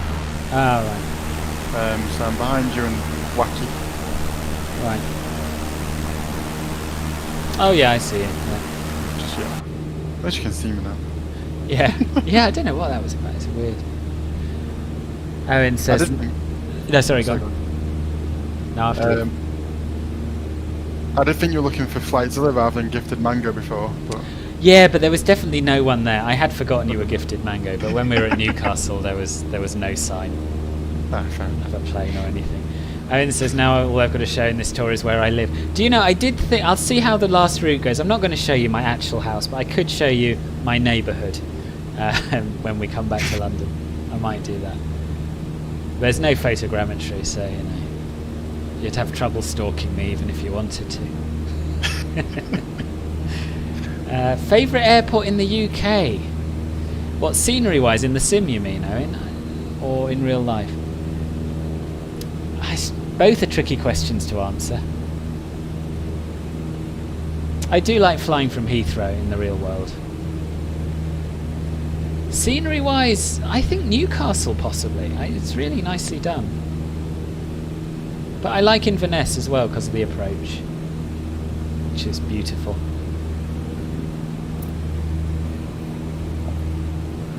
It's a scenery for Inverness. Yeah. Yeah, it's UK 2000 scenery. Ah, okay. But it's quite good. I think it's quite good. It's just my opinion. Controversial, but that's my opinion. Yeah. And I actually did some of the Bimbles there, didn't you? Yeah, we did. Yeah, I think we stopped over there for the break. Yeah, I think I don't have the scenery, but I didn't look at it properly, to be honest. Yeah. I think it's probably his best. That or Bristol. Yeah, Bristol's not too bad. No. It'd be nice for some some GA flying around Scotland and then landing back at Inverness. Yeah. So we take off from Dundee, go over the Cairngorms and then back over to Inverness. Yeah. Like a bit of like the reverse of what we did a few months ago now, I guess. Yeah, pretty much. Yeah. Jaime says we should do a flight around Lithuania, and he would guide us to a very beautiful place. I'm tempted by that. Daryl, you can see us. You can see yourself on the screen. You're Deebs 2003. I see you. I've never actually been to Southend Airport, but it's a good scenery, LJ Vlogs. I'd forgotten about that one. That's very nicely done. And it's where you're from, of course. Yeah. Oh, I see the bridge now. How could you see it all the way back there? It was like it wasn't loaded in properly. It was just making it was like a distortion on the river. Oh, okay. So it'd just make it out.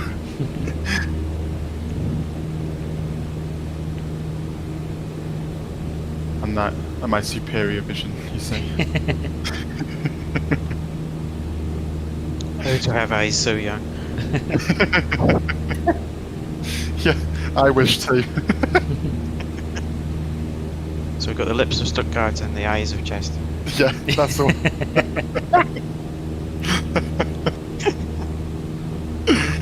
Oh dear. Where is Marcus actually? He's flying a helicopter. Oh, isn't he? Yeah, he sent his apologies on the Discord. Couldn't let him off this time, I guess. Stuck in helicopter training. That's...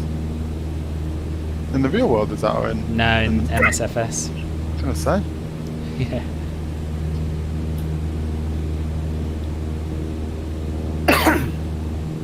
I presume that is the Humber Bridge ahead. Yeah. Well, you're our local expert for this, Steve, so I'd expect you to know this. Do you not recognise it, Steve? I can see a sort of mark going across the river. I presume that's it.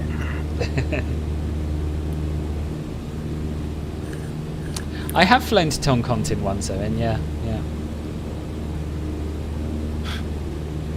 You saw a lot of the mountains, not much of the airport.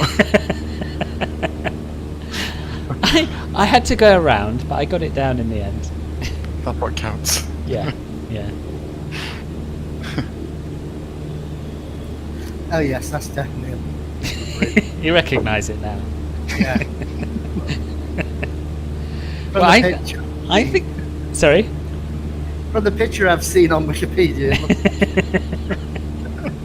I think we're ready. I mean, I can see it quite clearly now. So yeah, tell us. Right. Well, just find my notes. Put the autopilot on, try not to crash.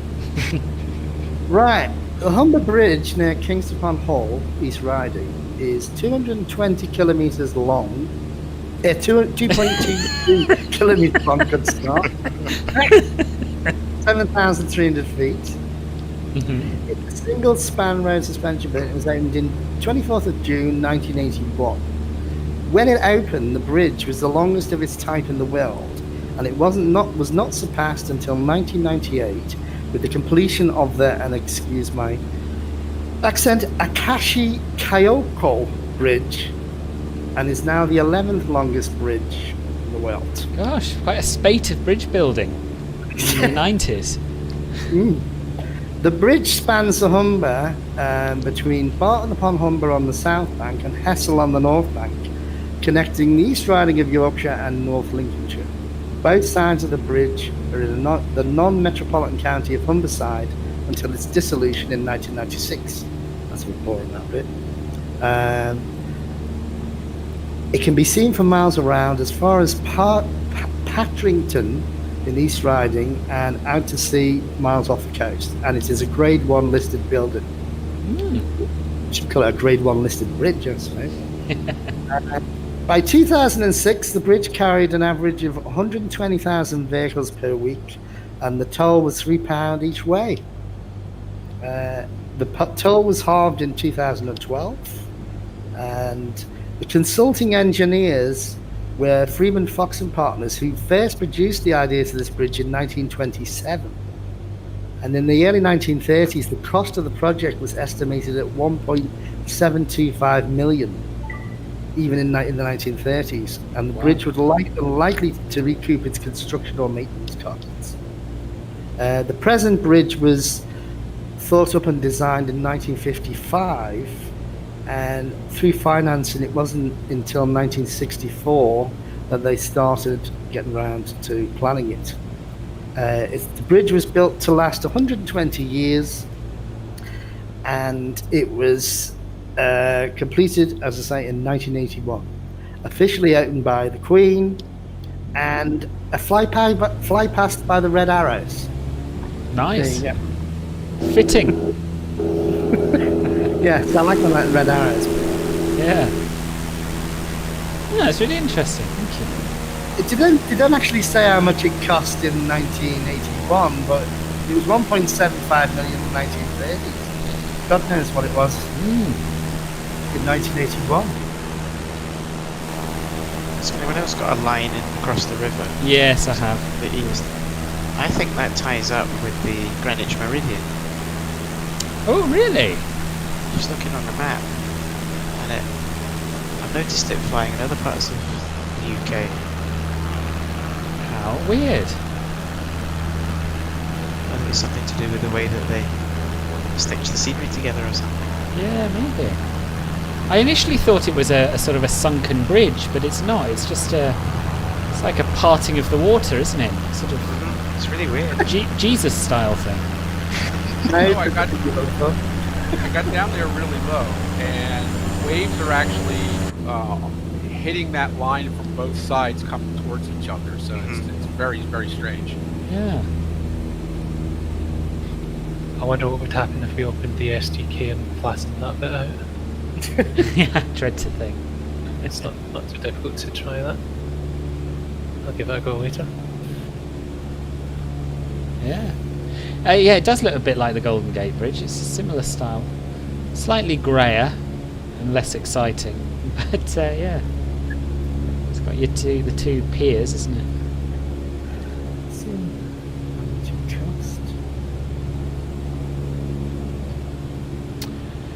Very nice. Shall we press on to Hull? Right, if we must. I think this is a sandbar, actually. Really? This line. Yeah. It's very, very straight, though. It's not shown on the map. No. What's our heading? About 100 feet above it, and it appears to be just slightly, at the water surface. About just 67. Slightly elevated above it. This place really looks like Wales. Yes, yeah, it's a bit like the Severn crossing as well, isn't it? Yeah, I used to fly to Cardiff. Ah, okay.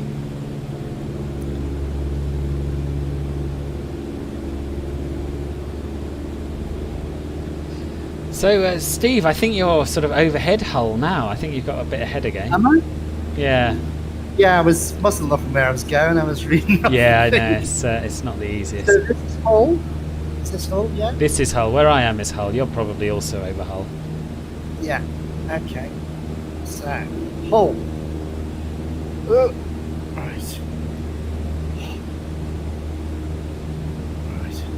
Hull was originally known as the town of Wick, and Edward I bought it in the 1st of April 1299 after he'd been hunting along the river for rabbits and was enchanted by the whole thing, so he decided to buy it from the local abbot. He then named it Kingston upon Hull, meaning it's got a royal charter. The charter is preserved in the archives in the Guildhall, so it's quite old. The port served as a base for Edward I during the First War of Scottish Independence, and later developed into the foremost port in the east coast of England. It prospered by exporting wool and woolen cloth and importing wine and timber. And it had a flourishing commerce with the Baltic ports as part of the Hanseatic League. One interesting thing about Hull, it is the home of the company Humber, which was originally an oil company, but in the 1950s and 60s, Gerald Bartlett turned it into Humber, which makes the little paint pots for Airfix. Do you remember them? I do. It became part of the Hobby Products Group, and 5 years later, it was acquired by a French kit manufacturer, and the Airfix company joined the group in 1986. So that's the connection with flying. Yeah. It was taken over by Hornby Railways, and carries on with that. The brand worth 2.6 million. Well, I remember those little Humbrol paints from... My dad was we were both quite into model railwaying, but he did all the fiddly stuff when I was a child. And he painted carriages and things with Humbrol paints. Yeah, my dad did the same with Airfix models. Yeah. Hull's prosperity peaked in the decades just before the First World War, and it was during this time in 1897 that the city status was granted. After the decline of the whaling industry, emphasis shifted to deep-sea trawling until the Anglo-Icelandic Cod War, do you remember them? I don't. 1975-1976, and set the conditions with the EEC to the end of the dispute of the local of the waters for fishing. So it was basically it's all the Cod Wars in the 70s, and so immediately after that, all of the trawlers stopped fishing, and the whole of Hull's economy went into decline. Gosh, right. So because it relied heavily on fishing,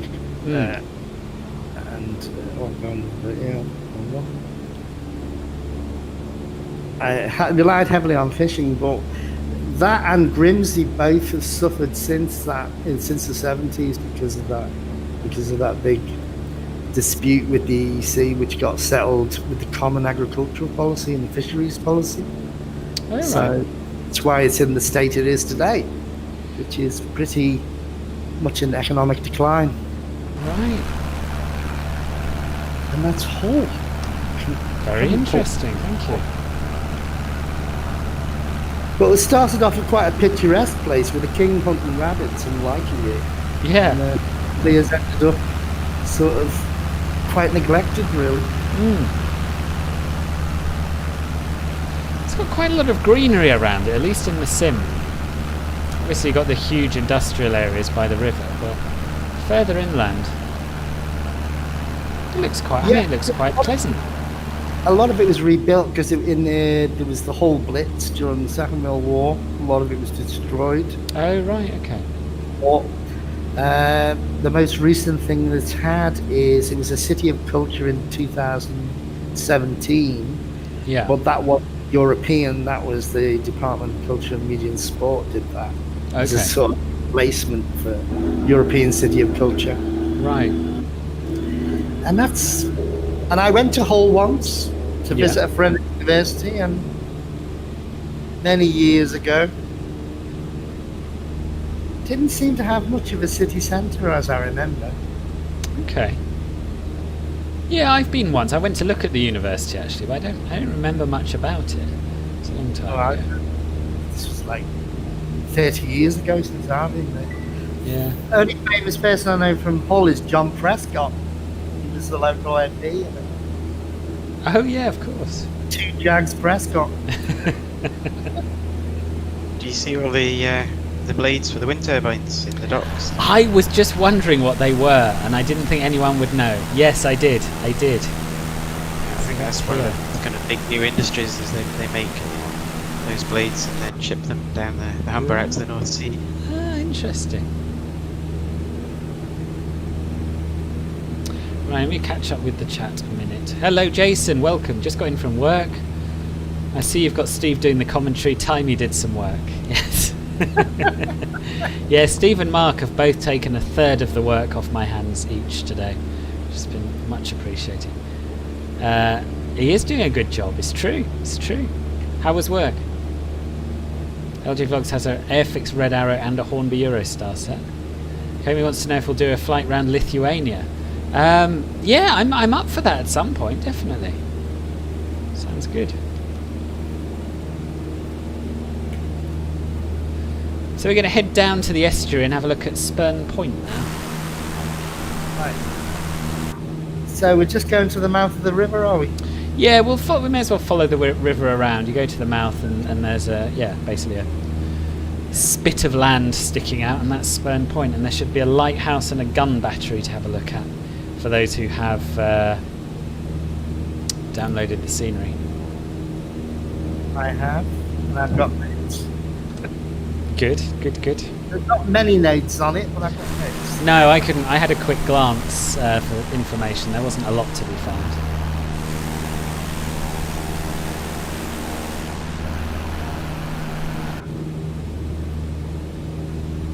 Work was long and tedious. Didn't leave till 3 p.m. Oh, you're supposed to be home by 3 p.m, weren't you?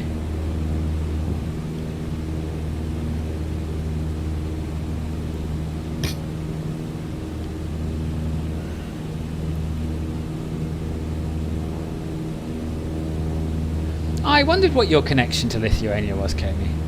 Your grandma lives there. But you're from Greece, aren't you? Or have I misremembered?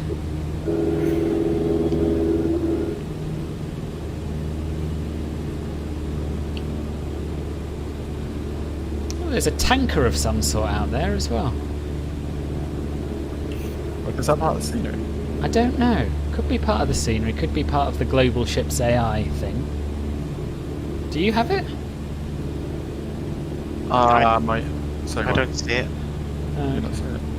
I took the Global Ships AI out of my community folder before this flight, so that's probably why. Ah, right, yeah. Must be from there. I haven't tried that yet. Is it any good? Yeah, it's quite Great. good.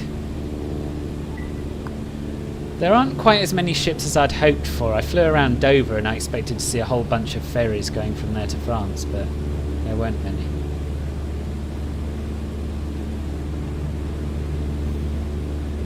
Oh, bad luck, Colin. You just ran out of fuel. Oh, you lived in Lithuania for 11 years and now you live in the UK and you fully speak Lithuanian and you are Lithuanian. I really thought you were Greek. I don't know why. I must be getting you confused with someone else.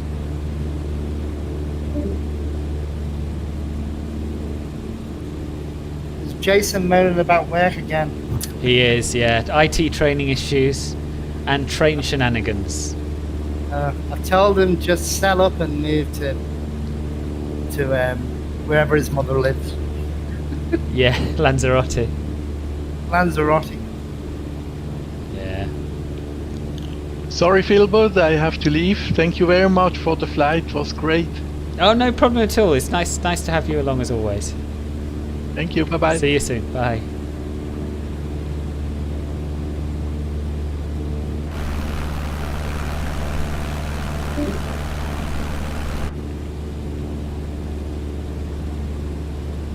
Way behind again, so I can't talk and fly at the same time.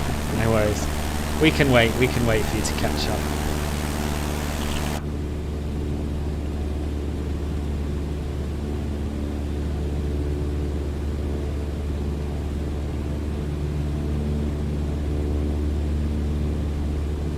This is Spurn Point bang in front of us, isn't it? It sticks out. Yeah, it's probably Yeah. bang in front of you. I'm going the long way round. I don't really know why. I just like following rivers. Oh, I can Is just it see the it. left bank, is it? Yes. Yeah. I know where the lighthouse is roughly. I'm not too sure where the gun thing is. The the Bull Sand Fort. I wonder if they model the second disused lighthouse. There's 2 lighthouses. Yeah, I think there's only one. Oh. I can't see it.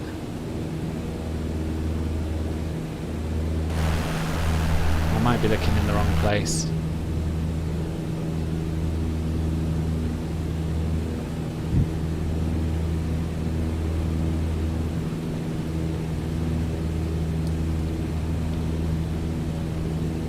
Jason says he would, but he can't get over there at the moment. There's always a way. I know plenty of Bulgarians getting in and out of it at the moment.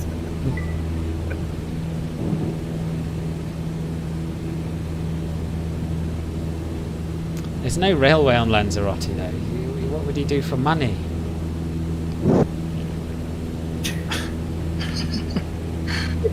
Sell crap on the beach or something. Hey, Jason, it's all sorted. I was wrong. There are no flaws in this plan. Go to Lanzarote, sell crack on the beach. I said crap, not crash. Oh, I thought you said crack. Well, that might be more profitable, but you know.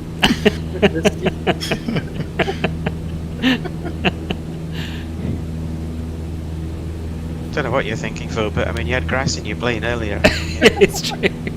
I think you're ready for a Colombian drug run in the end. Your crate, Gilbert.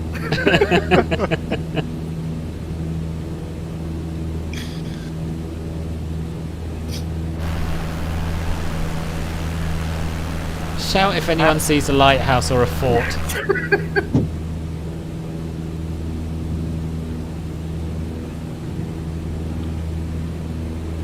My God, the northeast is flat, isn't it? Yeah.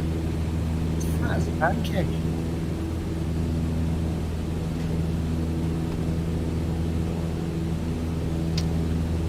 Ooh, Andrew says further up the coast between Spurn Point and Scarborough is Hornsey, where you will see a large island lake called Hornsey Mere, and the Royal Naval Air Service operated seaplanes from there during World War I. Interesting. This is the trouble. There are so many interesting places to see. You sort of have to pick and choose a little bit. But yeah, we could have followed the coast all the way down and seen that instead of York Minster, perhaps. Well, I'm going to go to 1,000 feet, so I can at least try and spot it. Yeah, I'm at 1,100 at the moment. I seem to remember looking at the map that it's not right on the tip of Spurn Point, but it's about halfway round, or slightly more than halfway round the really thin bit.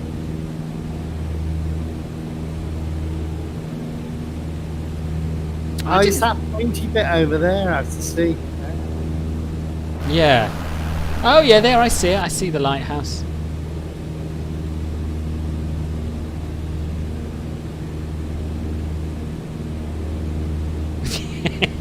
I bet it is a gap in the market, yeah. Oh, you'd run your mum's B&B? I didn't know she had a B&B. I had no idea. Yeah, that sounds like a plan. That sounds better than working at a station.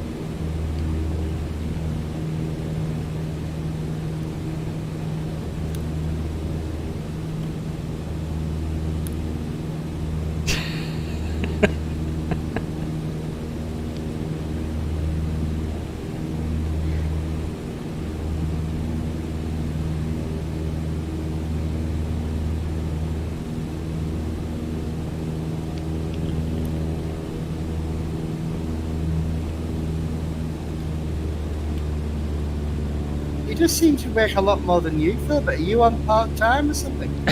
I do 12-hour shifts, which means I have more days off than days on, Right. whereas he does shorter shifts.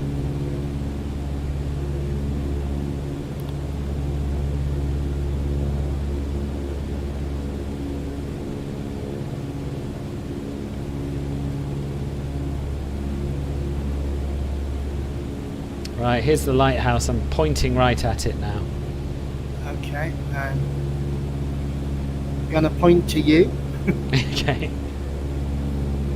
See where you are. Well, that's quite. Is it right on the edge of this bit jutting out? It's near the end, yeah. Yeah, it's near the end. It's further out than I thought it was. Don't see the gun battery though. No, that's... Oh, no, I do. It's sort of beyond it. In the middle of... It's in the middle of the water. I think I do, though. That might just be another boat. We'll see.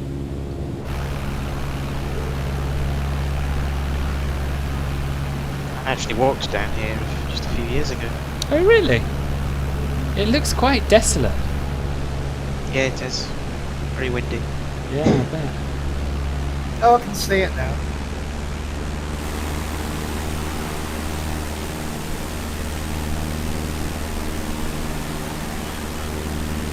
Hello, Mossy. How are you?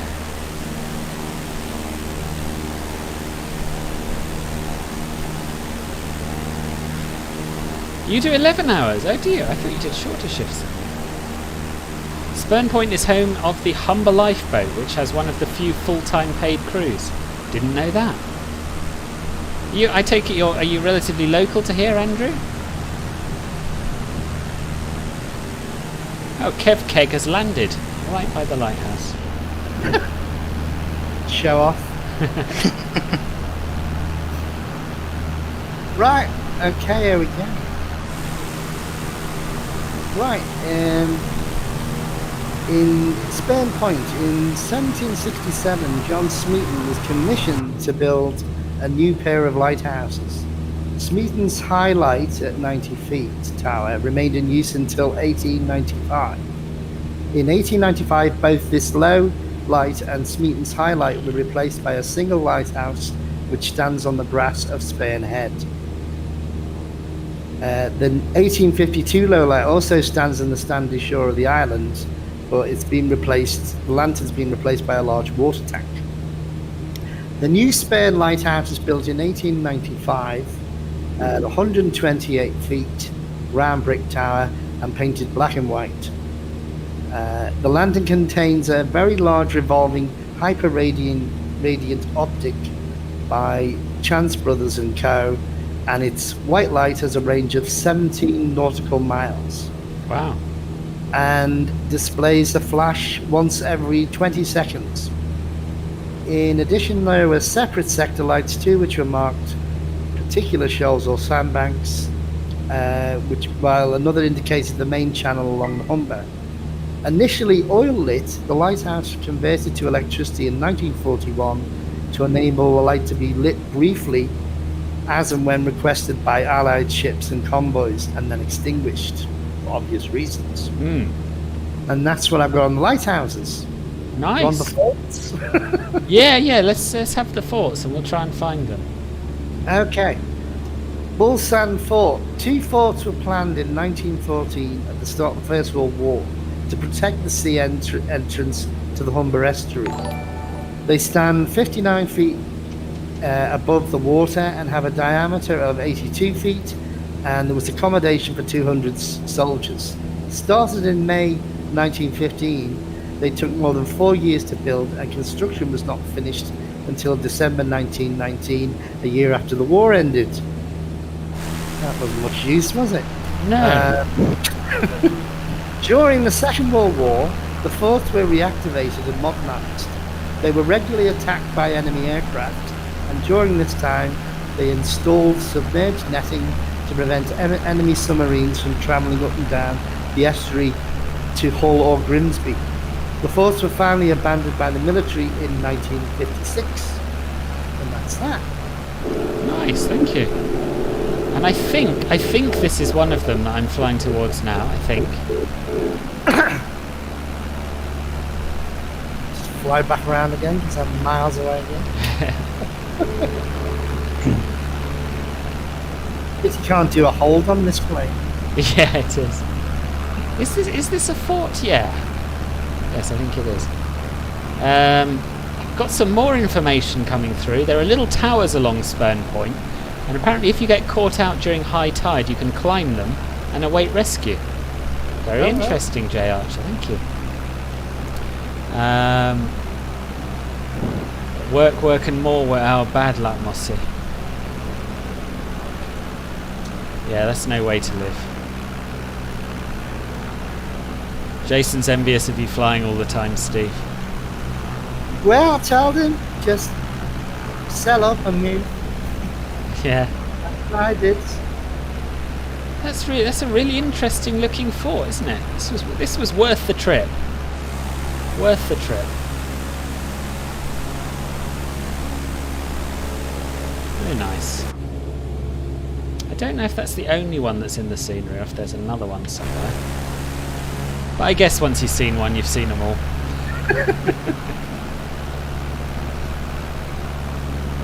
So we're nearly there. So we're gonna plough onwards to Grimsby, and that's our last stop before we land at Humberside.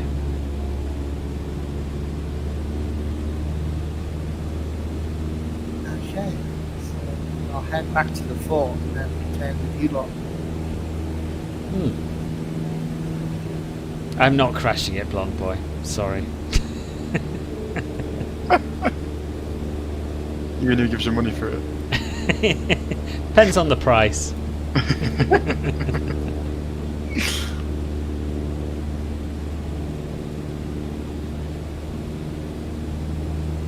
I can't anyway, I've got crash detection turned off. But if the price is right, I might go into the main menu and turn it back on. How much we're looking at? Triple figures? More? £2.50. It's cheap. It's my final offer. I think $14.99. $14.99. Yeah. Oh, you're safe on the VAT with the 99.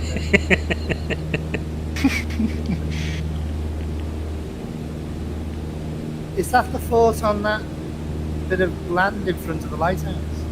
No, it's sort of out in the middle of the sea. Oh, is it? So if you follow the line of the spit, you'll see a little round thing in the middle of the water. All right. Sure. Oh. I'm bang on top of it now, Steve. You want to head towards where I am? I can't do the accent, Jason. I can't do it. Everyone loves going to Grimsby. LJ Vlog's favourite place, apparently.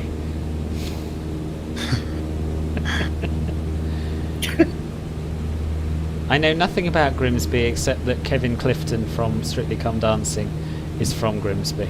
That's all I know about it. Oh, I can see the fort now. Yeah, it's good, isn't it? It seems a bit of a shame that you did all the research and then ended up getting left behind and not enjoying the sort of the communal enjoyment of the fort. That's all right, Phil.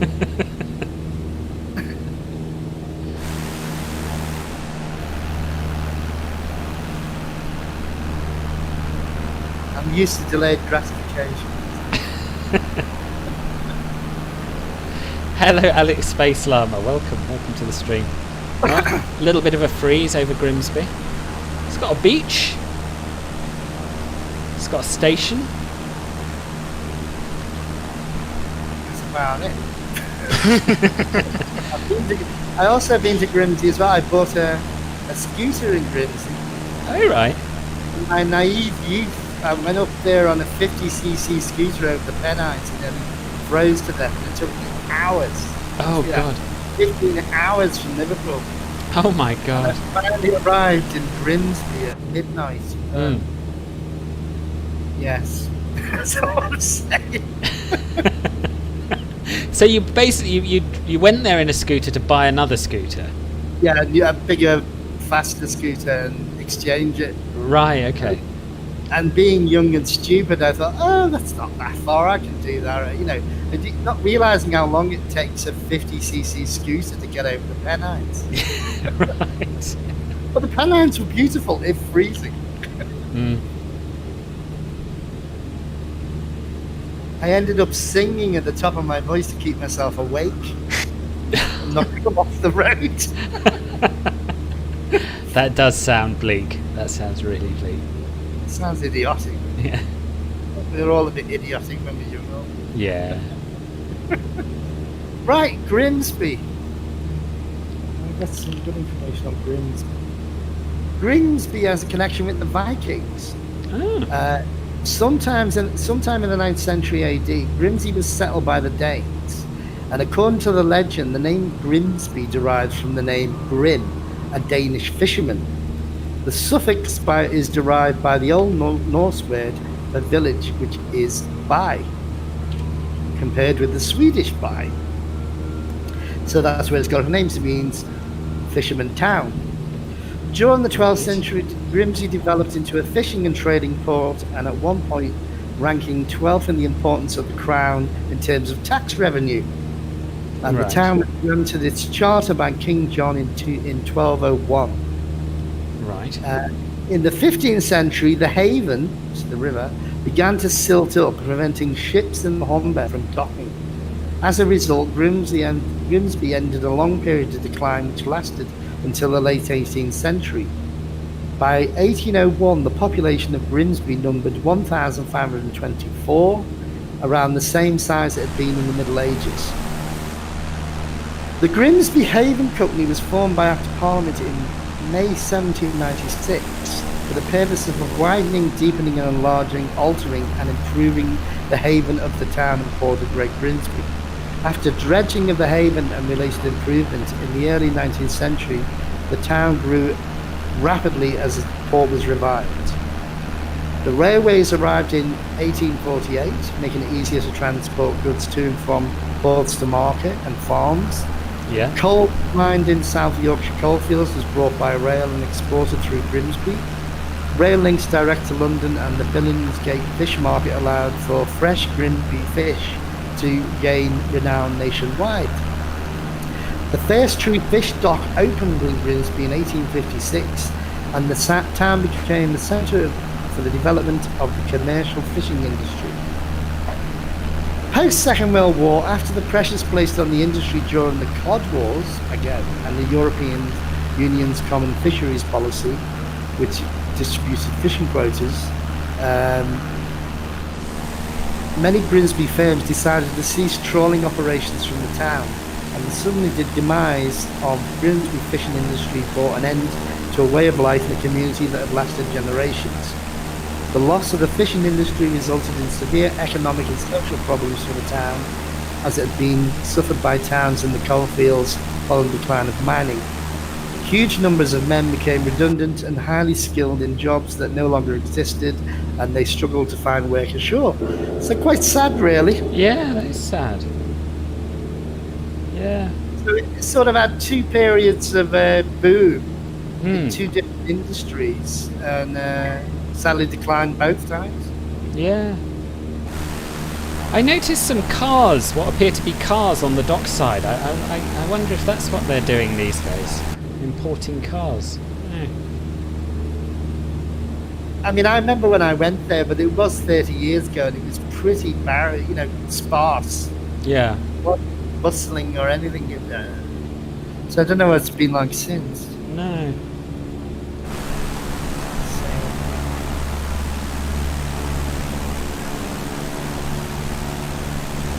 Goes into goods.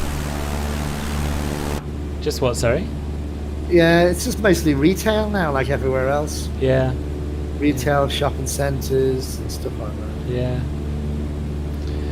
Bit of renewable energy going on. Right. Yeah, that's it, really. Just going to catch up with the YouTube chat. Neil, who would have thought in just a few years of domestic flights some could model water like that? I know. The water impresses me every time. Looked like a proper river, didn't it? Welcome back, Kami. Jason wants to know if you're rattling this off from Wiki or from your school textbook. Well, I read Wikipedia and made extensive notes, so not as to bore everybody with statistical local geography.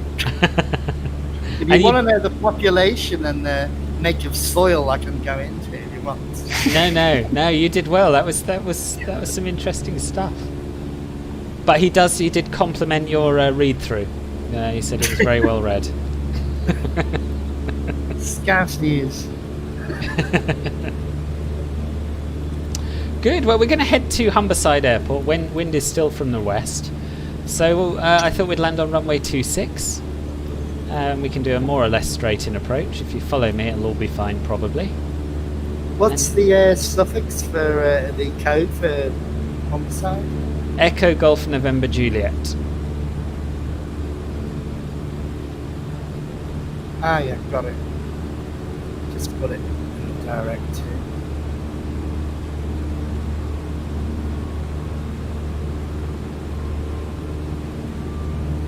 Does the end of my call sign BT mean British Telecommunications? Hey. Oh my, no. No, it's just Phil but without vowels or an R.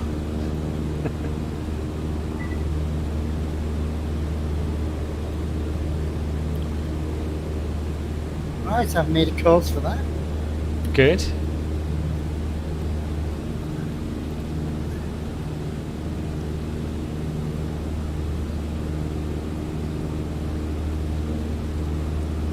I can't see it just yet, but it's not too far away. I think Bird is on final from the looks of things, are you? Oh, he's muted. Do you want me to give you a rundown of the airport? Yeah, why not? Why not? Okay. Humberside Airport was previously a Royal Air Force base, RAF Kermington, opened in 1941 during the Second World War, from which number 166 Squadron RAF operated the Lancaster bomber. Ah. The site was abandoned after the war in 1945 and lay unused until 1974, when the local council reopened the site as Kermington Airport. When the local area was renamed Humberside, they changed the name to Humberside Airport. Right. The airport faces stiff competition from East Midlands, Doncaster, Sheffield, which opened in 2005, and Leeds Bradford Airport. All of which, 2020, have a much wider range of schedule and passenger flights. Passengers at the airport peaked in the early to mid 2000s, and there were about 500,000 a year. This has fell now to around 200,000 in 2016. In October 2013, the SAS group began daily operations to Copenhagen, only to withdraw the service in 2014 because of disappointing passenger numbers. So obviously people in Humberside don't want to go to Sweden. Yeah. However, Sun Air launched a twice-weekly flight to Aalborg and Billund in 2016 in order to support the offshore wind industry of Humber and Jutland locations. Those flights were suspended in December 2016. They don't seem to have much luck, do they? No. They're flying to the wrong places, I think. People from Humberside want to go to the sun, right? One interesting incident happened. The passenger of a Cessna 172 made a successful emergency landing at Humberside following the death of its pilot in flight. The passenger had no flying experience whatsoever and was talked down by flying instructors. He had been on a local flight from Sandtoft Airfield when the pilot died. Christ. So that's interesting. That is interesting. When was this? That was in it didn't say actually. It didn't say okay. what date it was. Yeah, it didn't see it. Don't think it did. No, I couldn't give a date. Just said it was an interesting incident. Yeah, well, it is. They're right. Imagine yourself in that situation. Yeah, don't bear thinking about, is it? Imagine with all this flying we're doing this in, I'm sure we could. Imagine on my luck, I'd end up in a 152 and didn't know what to do. You'd just open the doors and hope for the best. Yeah, get a parrot and jump out. Or push the dead pilot out to get some ballast.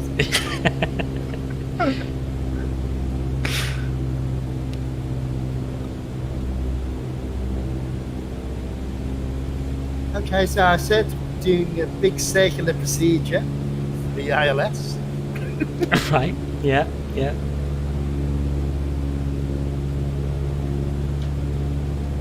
So after we land on 2.6, if you go all the way down to the end, or more or less all the way down to the end, there's a taxiway, a grass taxiway on the right, which will take you to where we're parking. Yeah.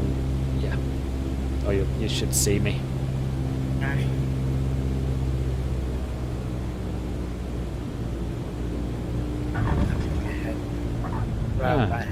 Bit of a bounce.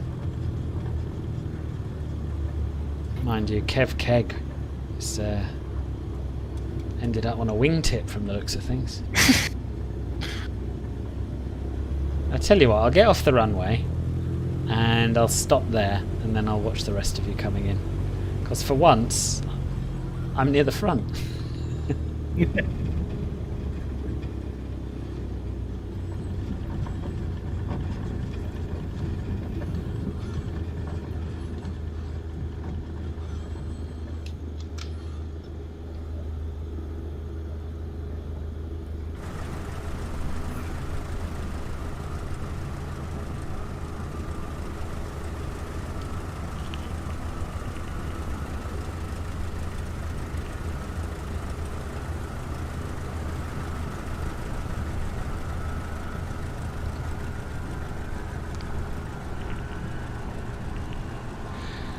Simple headphone. Oh yes.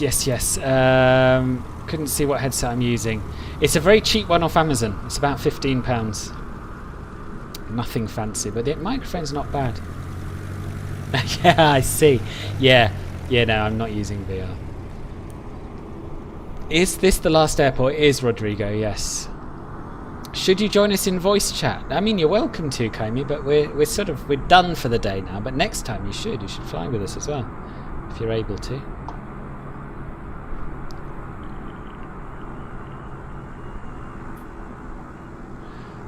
Very nice.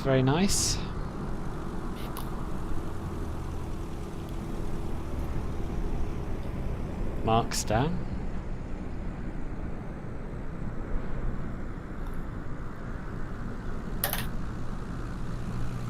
Yeah, I don't really understand why you've got these such length with the runway being so short.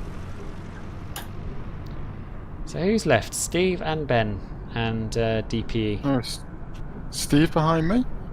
Steve's somewhere else entirely. It's alright, I'm coming round. I seem to have gone about 5-10 miles away while talking.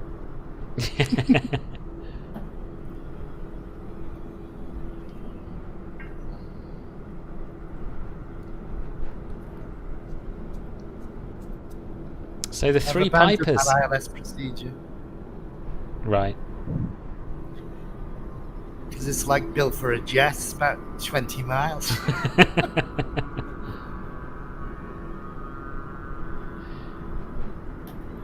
You're going to buy a new mic. Okay, fair enough. Hello, Rodrigo. You might join the voice chat to narrate Southend when we do so. Yeah, you'd be very welcome to. Yeah, it does. I can't stop my engine. Oh. Yeah, can't stop mine either. Which aircraft are you in? 152. 172. Well, what we're going to do anyway before we stop engines is taxi to the GA apron. So follow me, and by the time we get there, Steve should be on fine, and I'll go and watch his landing as well. The next group flight is going to be in 2 weeks' time, Komi. The next live stream is going to... Well, we've got the Club Filbert Silver live stream tomorrow, and then I'll probably do one on Monday afternoon, I think. Possibly in the CRJ.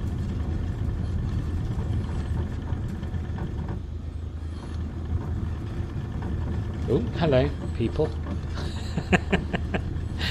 So yes, I think GA tends to park up here by this Eastern Airways hangar. That's where it's marked on the chart anyway. So we'll squeeze in there.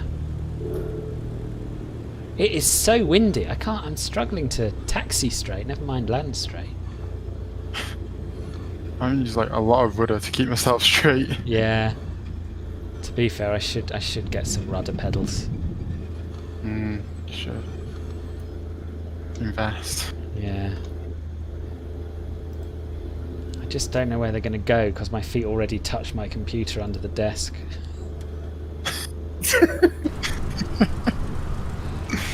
On your desk, maybe. Just You'll have to buy a new flat, Phil, but Yeah. Well, my to plan accommodate you. my plan is to get something done in the loft. So get the loft boarded out, not a full conversion, but enough to have a little loft room. And then I'll be able to move all my flight sim stuff up there and have loads of space. Oh, there's Cement in the 787. He's in. So I'm going to do a 10. Right. Which runway are you going for? 26? I think so, yeah. I'm Yeah. running parallel to it now.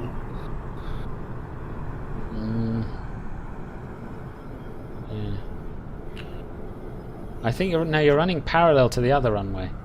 Yeah, I'm going to do whatever that one is. Oh, okay.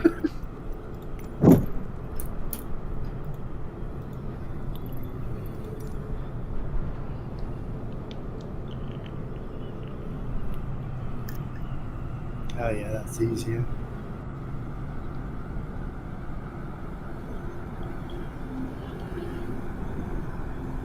You're planning on buying a Microsoft Surface Pro 5 for nav data, flight planning, etc. Okay, fair enough. Yes, and then did make it in safe. Yeah, he did. But this airport could have been made for him, unlike the field he managed to land in earlier on. Yes, hello Maria. Yes, this is FS 2020. Thank you for your sub, by the way. I meant to say thank you earlier on, but Steve was mid-flow, so I didn't.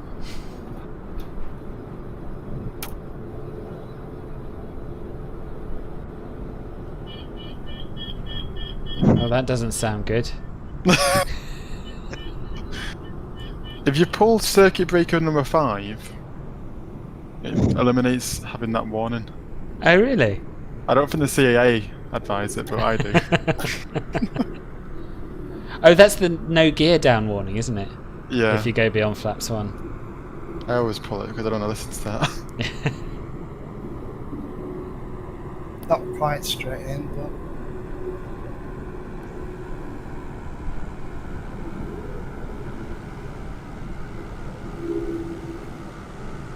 Hey, it didn't stop that time. Oh, good. bit off. What registration you flying, Steve? Come round a bit too fast. You're I'm going no good backwards without now. camera views.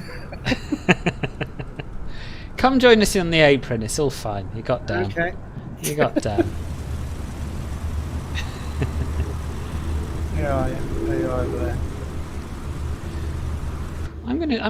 I'm intrigued by this inability to kill the engine. I'm gonna have a go.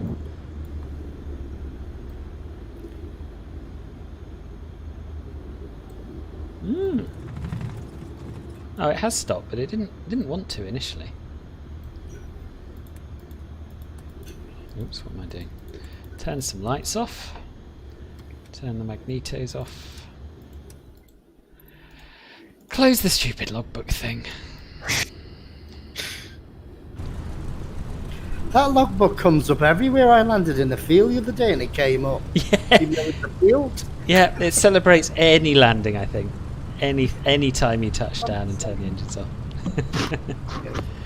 Good. Well, welcome to Humberside, everyone. I think hello, Fizzy. You've just come at the end. 4 people did not press the like button. Oh, do click the like button if you're about still, and subscribe to the channel for more. I'll say goodbye to you lot now on YouTube. Thank you for watching. Next stream will be next stream is the Club Filbert exclusive private members only silver stream tomorrow.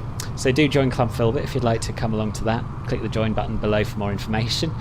And otherwise, there'll be one on Monday afternoon. So I hope to see you then. The next group flight will be in 2 weeks' time, 1300 Zulu. 1300 Zulu in 2 weeks. And yeah, thanks again for coming, and goodbye.